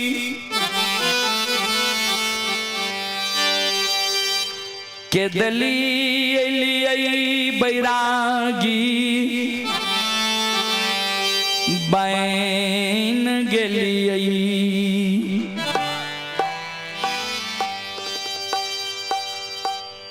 बैराग रूप के त्याग के फिर हमरा कहे छी ममता मोह में जाए। ममता मोह में दुखे दुख होय छै शिकार ठाकुर जी। कबीर बाबा के भजन में कवि लिखे लिखनिए जो सुख पायो राम भजन में सो सुख नाही अमीरी में मन लगा मेरो यार फकीरी। केदली की सुख सरकार हमरा फिर नहीं मिलता है। हमर इच्छा नहीं हुई है ये पोपीपुर जा। धर्मराज बाबा कल के केदली के राजा मातृभूमि स्वर्ग से बढ़ के होई छै, जन्मभूमि स्वर्ग से बढ़ के होई छै। सब तोहर बात ही आ रहा है। संकल्प ले लहा रहे अब माय आबे के बेर में की कहल कर तोरा याद छौ कि भूल गेला। ज्योति बाबा कल के सरकार हमरा ते पोपी जाए के मन नहीं है, इच्छा नहीं है। अगर ये अपने कहे छिए जाय ले माय के शब्द के याद पारे छिए ठीक छे हम पोपी जा, लेकिन हमरा साथ के दिल जंगल में यहाँ सत करू साथ जा करबे तब जाब नहीं तो नहीं जा। ज्योति बाबा के धर्मराज बाबा कल के हमर बानी असत्य नहीं छे तोरा वचन दलिया मांग जे मांगबो तोरा देबो की चाहे बोलो। ज्योति बाबा कल के सरकार तो सुन लियो हमरा की चाहे। जय दीन के दलिया बई रही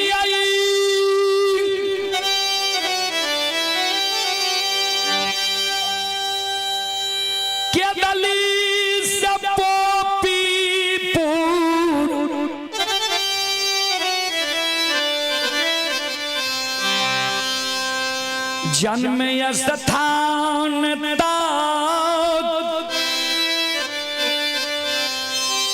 तोरा जे जे मन भेला हमरा दुख देलो।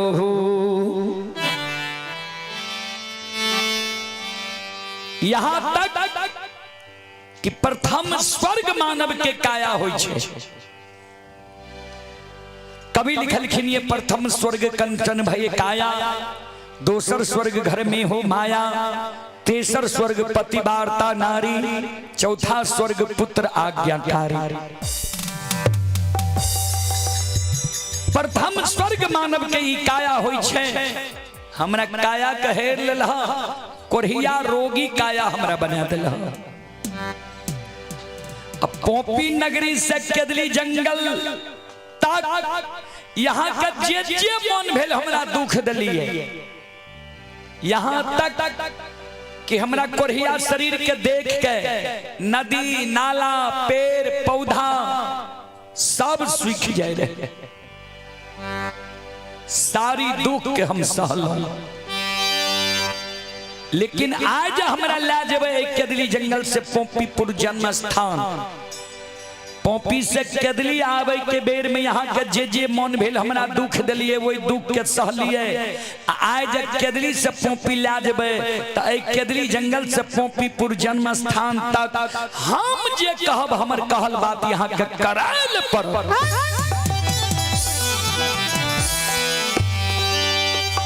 ठाकुर जी जय जगह हमर कहल बात यहाँ नहीं करबे, हमर कहल बात यहाँ नहीं सुनबे, वही जगह से देखले बटिया हमारा केदली जंगल के रहत। धर्मराज बाबा ए ठाकुर जी आलोटिए के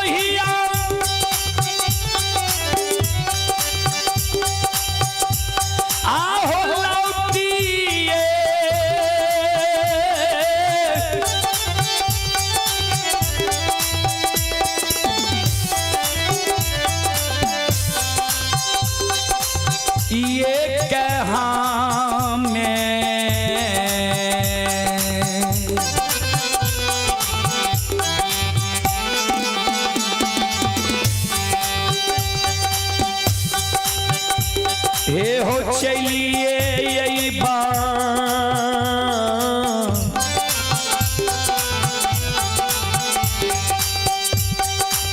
ठाकुर जी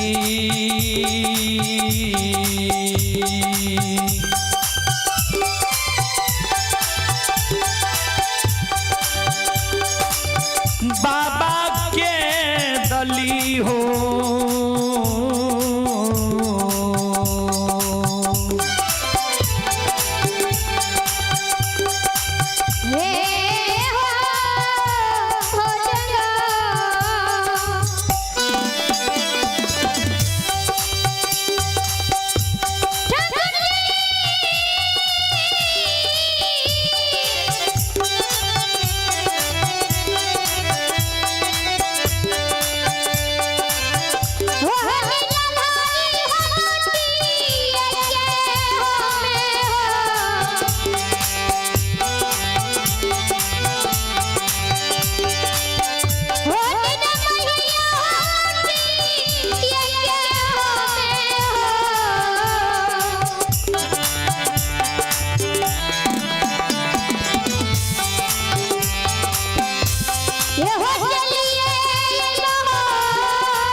धर्मराज बाबा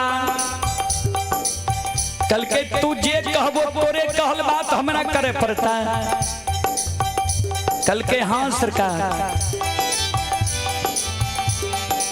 कल के तू की मांगबो एके बार मांगला धन संपत्ति चाहिए की चाहिए एके बेर बोलो ने तोरा जे मांगबो देबो। ज्योति बाबा कल के सरकार धन संपत्ति से लोग सुखी नहीं होई छे। कभी लिखलखिन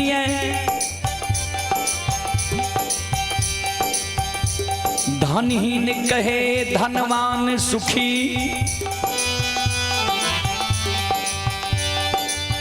धनवान कहे सुख राजा को भारी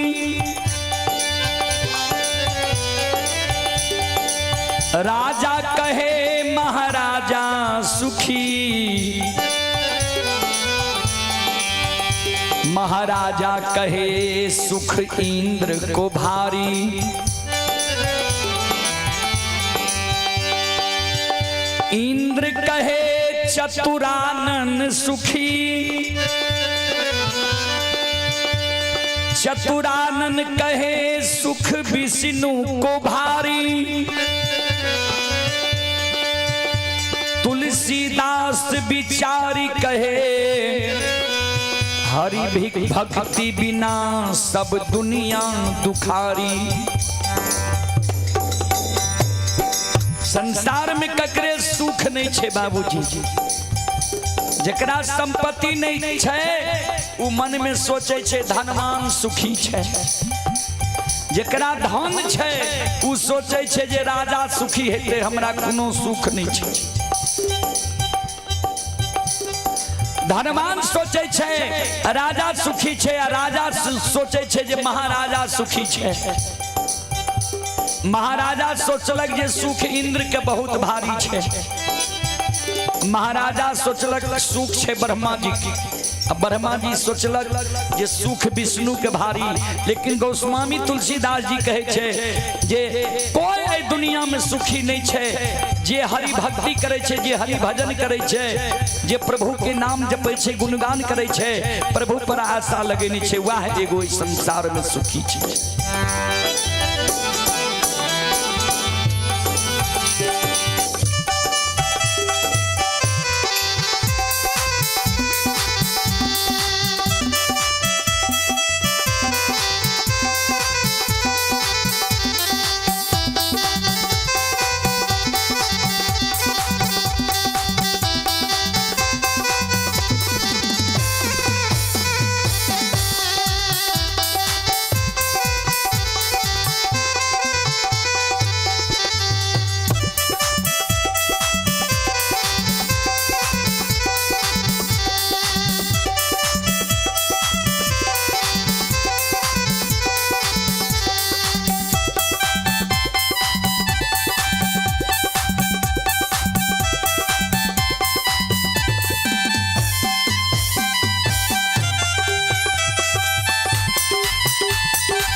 धर्मराज बाबा कल के तो ठीक है चलो,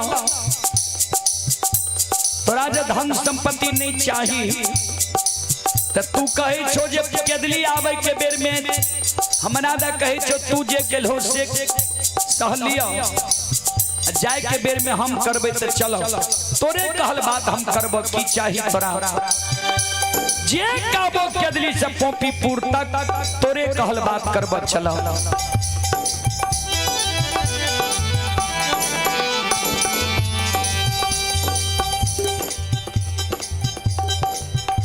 ज्योति बाबा कल के सरकार रास्ता में हमार कहल बात यहाँ करबे कि नहीं करबे हमरा विश्वास नहीं हुई है। ऐ कारण केदली जंगल में जो हमार कहल बात क्या देबे तब हमरा विश्वास है। कल के बोल की करे ले कहे छो, कल के ठाकुर जी सुन लिया।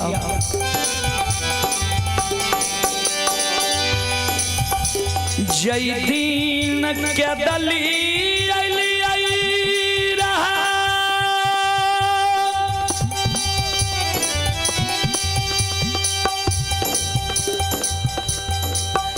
तारा घाव रही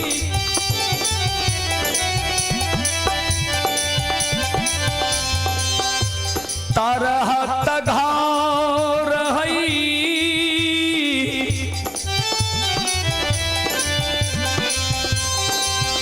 आठों अंग शरीर में कोरिया घाव रहे हमरा ठाकुर जी।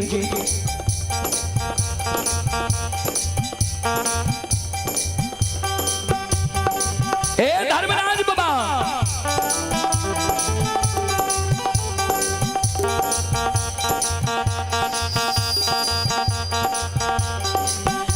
ठाकुर जी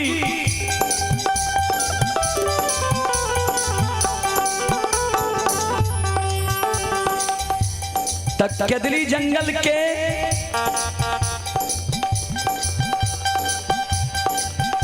केदली जंगल जाइए, केदली जंगल में जा डाब कुछ पर हाथ रखिए डाब कुछ के सूंघ जगरे ते छन छन हमर प्राण उड़े।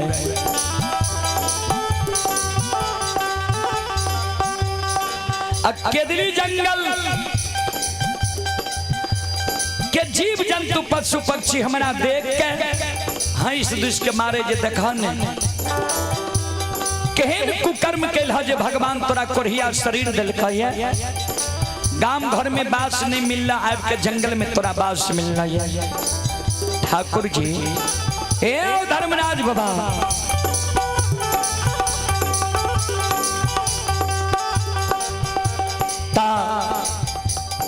शुभ कर्म के लिए तब ने यहाँ अपना से लिए हमारा ले चल। हमार एगो बात यहाँ मानो, आज केदली जंगल में जीव जंतु पशु पक्षी जानवर से हम बदला ले लेवे, तब जेबे केदली से पोपी नगरी।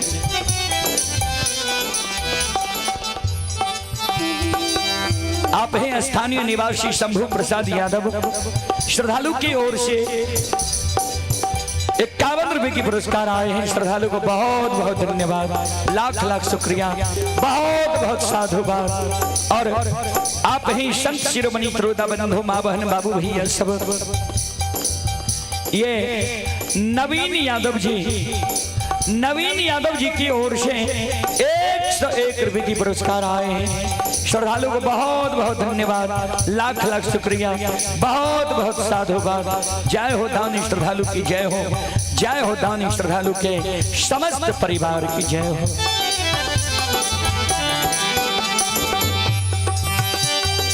ज्योति बाबा के धर्मराज बाबा के ठाकुर जी डाब कुछ पशु पक्षी जानवर से बदला ले लेबे, तब जेबे जन्मभूमि स्थान। कल के डाब कुछ पशु पक्षी से कौन बदला ले कल के सुन लिया। आओ ये केदली में आगा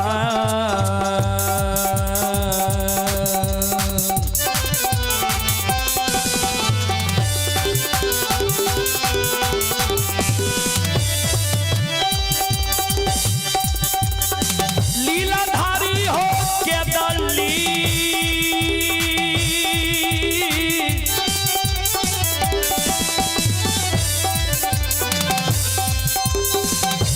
में आगा।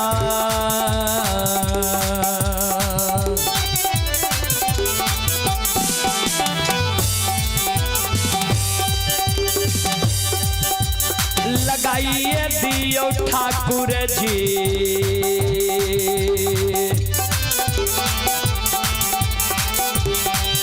आओ तब जैब जन्म भूमि।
केदली में आग लगा दियो, केदली के जीव जंतु पशु पक्षी जानवर के आग में जला के मार दी। तबा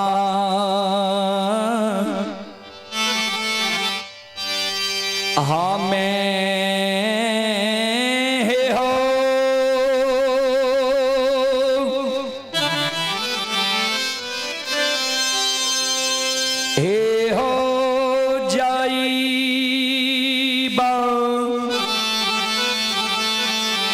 दाता हो नी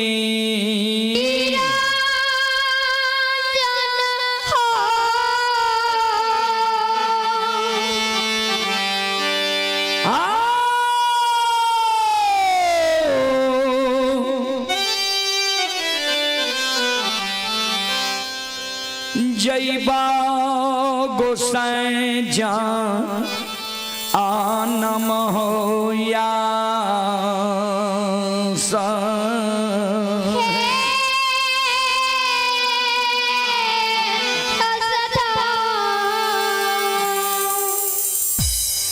केदली में आग लगा दो, केदली के जीव जंतु पशु पक्षी जानवर का आग में जला के मार दो, तब हम जेबा जन्म भूमि स्थान पोपी पुरने नहीं जेबा। धर्मराज बाबा बजरंग बली के कल के बजरंग बली माया का विस्तार कर दियो, केदली जंगल में माया के आग लगा दियो, माया के आग में जीव जंतु पशु पक्षी जानवर के जला दियो, तब तपस्वी जेते जन्मभूमि स्थान पोपी नगर। चलो अब लगभग 6:30 बजे यज्ञ के विसर्जन होने छे। आ शंकर पजियार जी मठाही से आले छे, हुनकर भी कल से समय नहीं भेलैया। आ सुभाष बाबू के भी भोग लगे नहीं छे, सुभाष बाबू के भी समय नहीं भेलैया। समय 2 घंटा बचले या 2.5 घंटा, तो हम आग्रह करबे शंकर पजियार जी, शंकर पजियार जी यहाँ अपने मंडली के साथ धर्मकोट में प्रवेश करे के प्रयास करियो। शंकर पजियार जी मठाही अपने से आग्रह है, यहाँ अपने मंडली के साथ धर्मकोट में प्रवेश करे के प्रयास करियो। संत शिरोमणि श्रोता बंधो ध्यान में धर्मराज बाबा बजरंग बली के कल के माया का विस्तार क्या दियो, केदली जंगल में माया के आग लगा दियो। बजरंग बली माया का विस्तार क्या दे छे, अग्निदेव के पुकार करे छे, अग्निदेव ओई केदली जंगल में बाबूजी माया के आग लगा दे छे। जहि न माया के आग केदली जंगल में लागे छे बाबूजी, चारों बगल से केदली जंगल में आग धो धो करे लागे छे। सज्जन बंधु श्रोता बंधु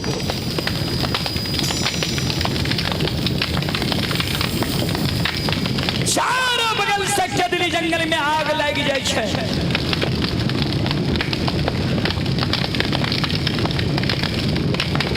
ओई केदली जंगल के बाबूजी जीव जंतु पशु पक्षी जानवर आग के चपेट में पैर के इधर उधर भागे, सब जान बचा के भागे, आवाज लगा के भागे, गाय सिलार मारे भागे।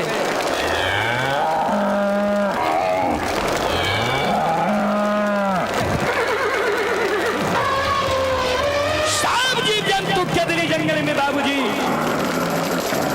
कलाल क्या रह रही है। श्रोता बंधु मां बहन बाबू भैया सब संत शिरोमणि श्रोता बाबू जीव जंतु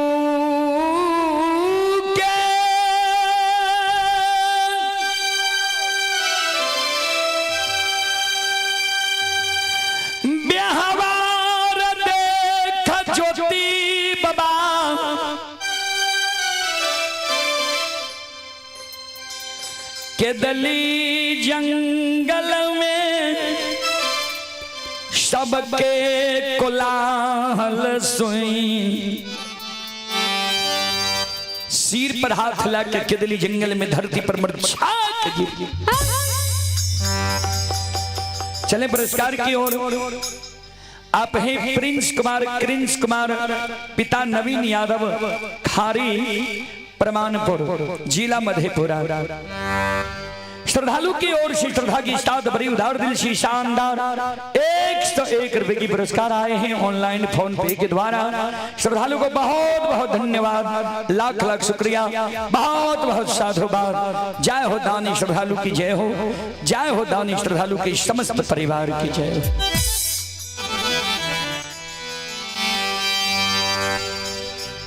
ज्योति बाबा जी सिर पर हाथ लेकर केदली जंगल में बैस गए। धर्मराज बाबा कल के आप तोरा की भेला, क्या केदली जंगल में सिर पर हाथ लेकर बैस गए हो। ज्योति बाबा केदली जंगल में काने लगले, ठाकुर जी हम तो मन में सोचे रहिए जे 12 वर्ष के बीच में तू दयालु भै गेल हे बाबा, लेकिन तोरा दया नहीं छा। एक जीव जाए केदली जंगल में तोरा कह दल को जे करोड़ों जीव क्या के हवाले क्या दहा। एक जीव के कहला पर केदली जंगल में तू करोड़ों जीव की आब के हवा क्या दिल हो। करोड़ों जीव जे केदली जंगल में प्राण त्याग दिल कहिया सरकार ई जीव हत्या ककरा साथ जेते हमरे साथ में केदली जंगल हम लिए पुण्य कमावे लगी पाप साथ ले जाए। ठाकुर जी धर्मराज बाबा कल के तू ही निकलो केदली में आग लगा दे ले। ज्योति बाबा कल के हाँ हम ही कहलो केदली में आग लगा दे ले। ठीक है फिर हम ही कहे छाओ जाए नहीं केदली जंगल हरा भरा रहे हरियर कचोर रहे जीव जंतु विचरण करे रहे वही ना एक केदली जंगल का हरा भरा कह दियो हरियर कचोर कह दियो। तब हम जन्मभूमि स्थान जाब अन्यत्र नहीं जाब।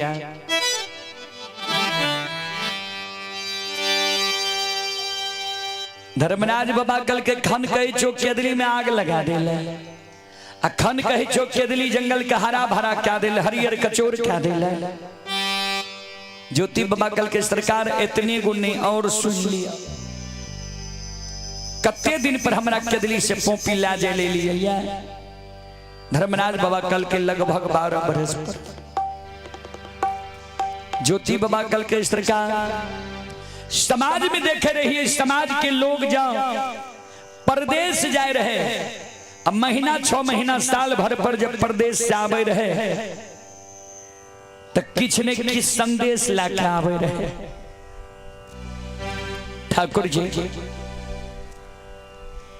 ता हमरो ने 12 वर्ष पर यहाँ जन्मभूमि ला जाए छिए तो हमरो ने आज किछ संदेश चाहिए। कल के की लभ संदेश बोलन कल के सरकार समाज के लोग दिल्ली पंजाब हरियाणा मद्रास कलकत्ता बंबई चेन्नई जाय छे मजदूरी क्या के रुपया कमावे छे वो रुपया से घर जब चले छे तो परिवार के सदस्य के लिए कपड़ा लत्ता मोर मिष्ठान खिलौना ले छे।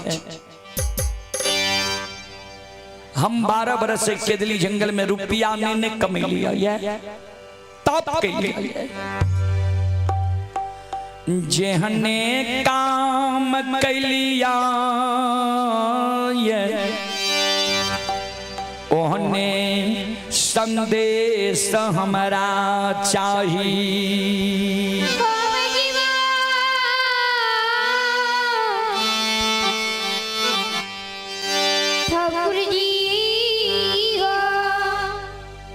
धर्मराज बाबा कल के किल भ संदेश बोलो ने की चाहिए तोरा। ज्योति बाबा कल के ठाकुर जी केदली में जो आग लगली है केदली जंगल के करसी बनगौठा के आग के यहाँ अपना हाथ से हमारा चादर में बांध दियो। केदली जंगल के करसी बनगौठा के आग केदली जंगल से पोपीपुर जन्म स्थान तक चादर में धधकाल जाए के चाहिए।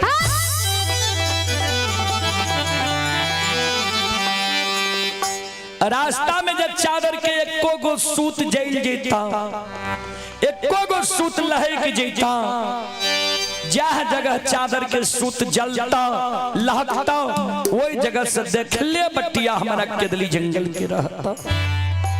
ए हो ठाकुर जी आहो लोटिए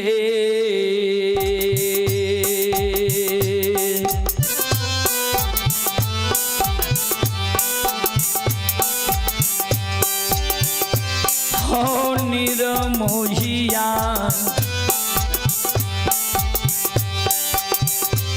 लौटिए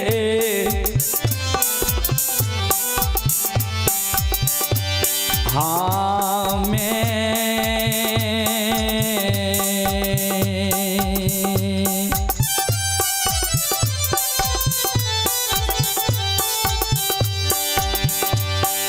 ए हो चलिए यही बात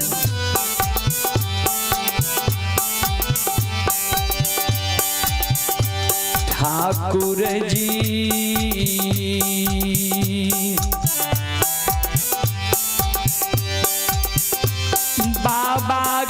डाली हो।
चलिए पुरस्कार की ओर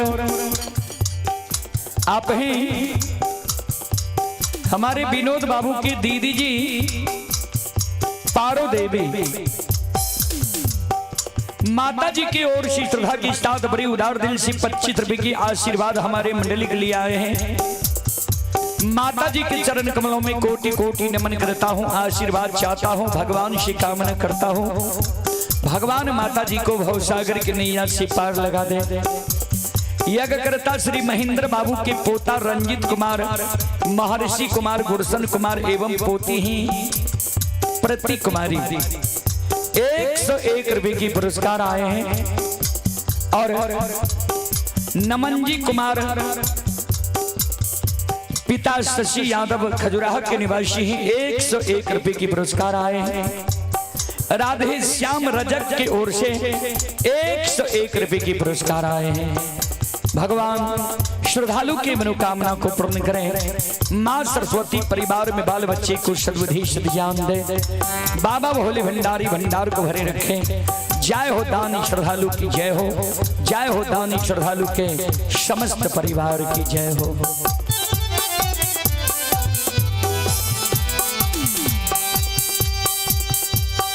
आओ बिगारा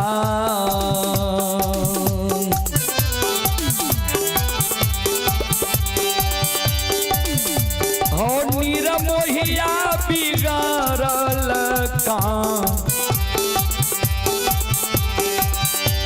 काम के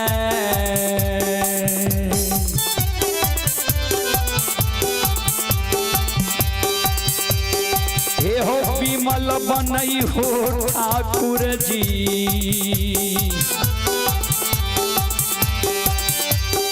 हे हो सेवक दुनिया हो।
चले पुरस्कार की ओर लोक गाथा भगत सम्राट श्री सुभाष बाबू के बड़े पिताजी ही स्वर्गीय बिंदेश्वरी बाबू व पूज्यवर पिताजी ही स्वर्गीय अनुरुद्ध बाबू, दोनों भाई की ओर से 101 रुपए की पुरस्कार आए हैं। गुरुजन के चरण कमलों में कोटि कोटि नमन करता हूँ। भगवान से कामना करता हूँ मृत आत्मा को भगवान अपने चरणों में जगह दे। गुरुजन के चरणों में एक बार नहीं 100 बार कोटि कोटि नमन करता हूँ। उन्हीं लोगों के असीम कृपा आशीर्वाद से हम लोग धर्म के प्रचार प्रसार करते हैं।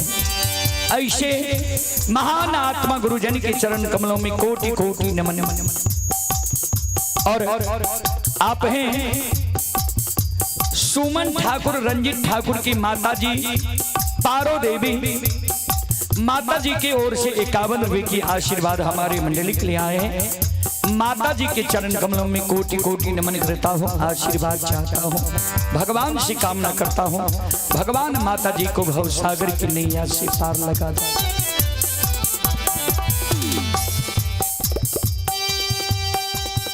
धर्मराज बाबा कल के बनवासी हो, आज तक देख लो ये सुन लो ये जे भक्त कपड़ा में आग बांध के कपड़ा नहीं जर रही है। ज्योति बाबा कल के सरकार से तो नहीं देख लिए नहीं सुन लिए है, यहाँ देख लिए ये सुन लिए है जे भगवान भक्त के जरा सा गलती के कारण, गलती हमारे कितना गो रहे, यहाँ हमारा द्वार पर गौर चढ़ा के लिए जांच ले भक्त कह के नहीं दानी कह के हमारा द्वार लिए तब ने भरे में गलिए। हाँ यहाँ के नहीं पहचान लो वो जरा सा गलती के कारण यहाँ हमारा बिना अन्न बिना जल बिना नींद बिना नारी बिना जोड़ी छाहर के 12 बरस के दिली जंगल लिख दे। ठाकुर जी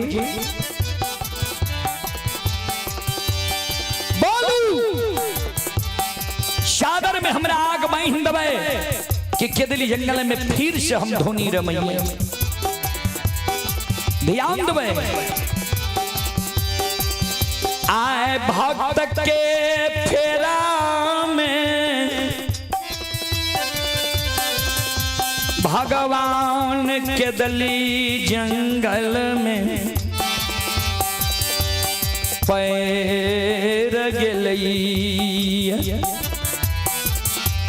श्रोता बंधु माँ बहन बाबू भैया सब आहो तापसी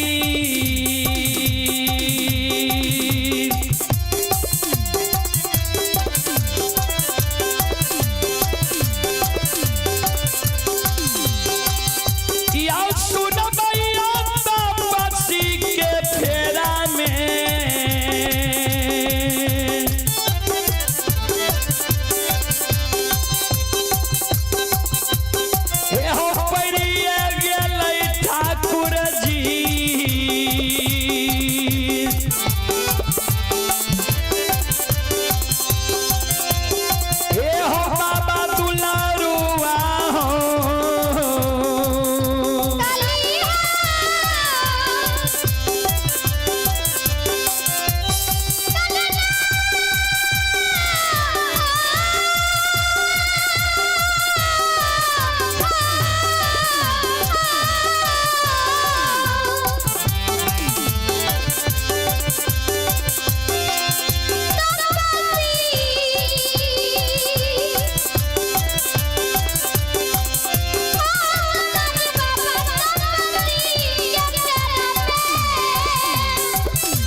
तपसी के पेड़ा फेरा में भगवान पैर गई है। ओए केदली जंगल में श्रोता सज्जन वृंद माँ बहन बाबू भैया सब चलें पुरस्कार की ओर। आप हैं खोखा यादव के सुपुत्र व सुपुत्री धर्मेंद्र कुमार, अमरेंद्र कुमार, मनीषा कुमारी। 101 रुपए की पुरस्कार आए हैं। और आप हैं खोखा यादव के पोता व पोती आदित्य कुमारी, आदित्य राज। 101 रुपए की पुरस्कार आए हैं। भगवान श्रद्धालु की मनोकामना को पूर्ण करें। जय हो दानी श्रद्धालु की जय हो, उनके समस्त परिवार की जय हो। शंकर पजियार जी अपने आवाज सुने छिए तो मंडली के साथ आवे के प्रयास करवे। शंकर पजियार जी मठाही।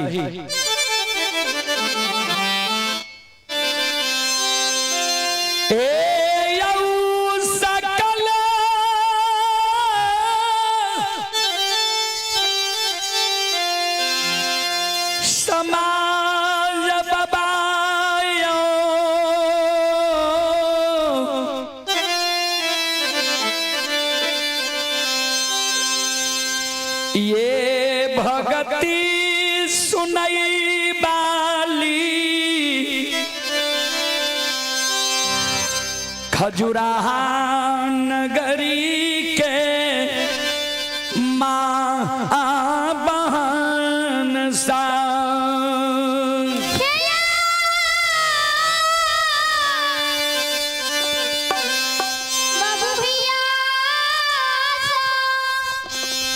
चले पुरस्कार की ओर। शत्रुघ्न यादव के नाती ही ऋषभ कुमार। श्रद्धालु की ओर से 51 रुपए की पुरस्कार आए हैं। शत्रुघ्न यादव के सुपुत्र हैं जितेंद्र कुमार। 51 रुपए की पुरस्कार आए हैं। और बेचन पहलवान, ये बेचन पहलवान पिता हैं। और ये धर्मवीर कुमार, जितेंद्र कुमार, बाबू कुमार, दिलखुश कुमार, चारों भाई की ओर से श्रद्धा के साथ बड़े उदार दिल से 201 रुपए की पुरस्कार आए हैं। श्रद्धालु को बहुत बहुत धन्यवाद, लाख लाख शुक्रिया, बहुत बहुत साधुवाद। जय हो दानी श्रद्धालु की जय हो, जय हो दानी श्रद्धालु के समस्त परिवार की जय हो। अइला से बकिया बाबा तोहरे दुआरिया हो बाबा हो।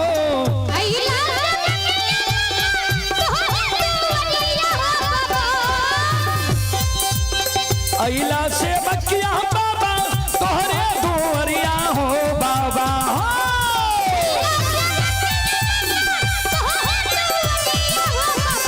बाबा हो सेवक के मन के मनोरथ पुरई हो बाबा।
बोलो सच्चे दरबार की।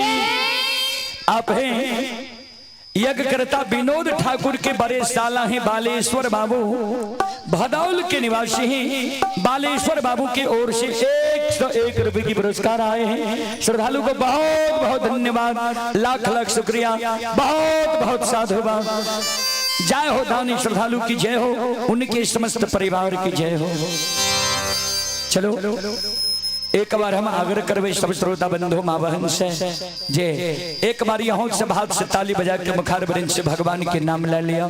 कारण शंकर जी की मंडली धर्म कुंज में उपस्थित है जा तक ई साज बाज हटते नहीं ता तक उनकर लागते नहीं। ए कारण सबसे आग्रह करवे एक बार दोनों हाथ से ताली बजा के मुखार वृंद से भगवान के नाम ले लिया सब माँ बहन बाबू भैया।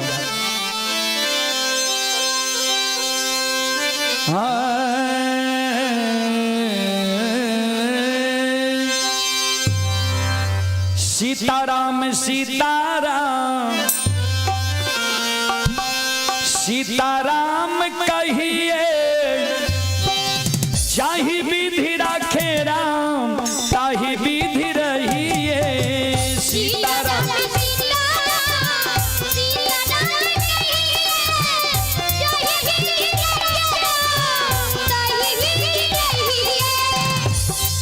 भगवान के नाम में संकोच नहीं करो।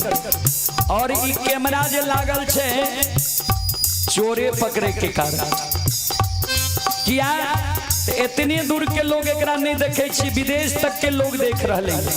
तो चलो ईमानदारी के साथ दोनों हाथ ऊपर करियो सब माय बहन सब सागर छे और ताली बजाइयो। सीताराम सीताराम सीताराम कहिए जाहि विधि राखे राम ताहि विधि रहिए।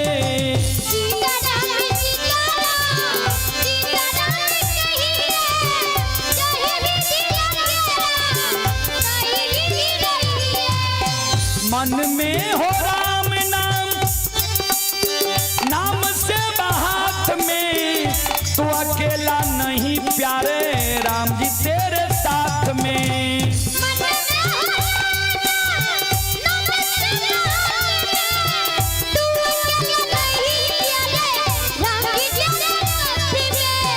मन में हो राम राम नाम से हाथ में तू अकेला नहीं प्यारे राम जी तेरे साथ में।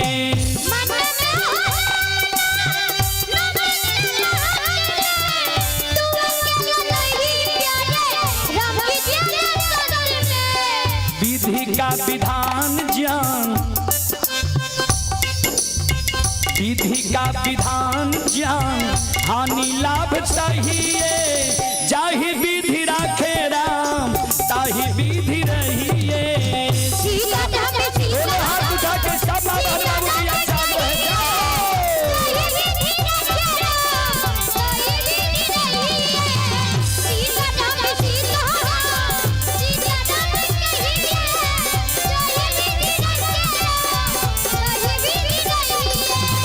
जाहि विधि राखे राम ताहि विधि रहिए जाहि विधि राखे राम ताहि विधि रहिए जाहि विधि राखे राम ताहि विधि रहिए जाहि विधि राखे राम ताहि विधि रहिए जाहि विधि राखे राम ताहि विधि रहिए। बोलो बोलो सच्चे दरबार की भक्ति और भगवान की महारुद्र बजरंग बली की उमापति महादेव की बाबा डिहबार की संत बाबा कारू खिरहरी की।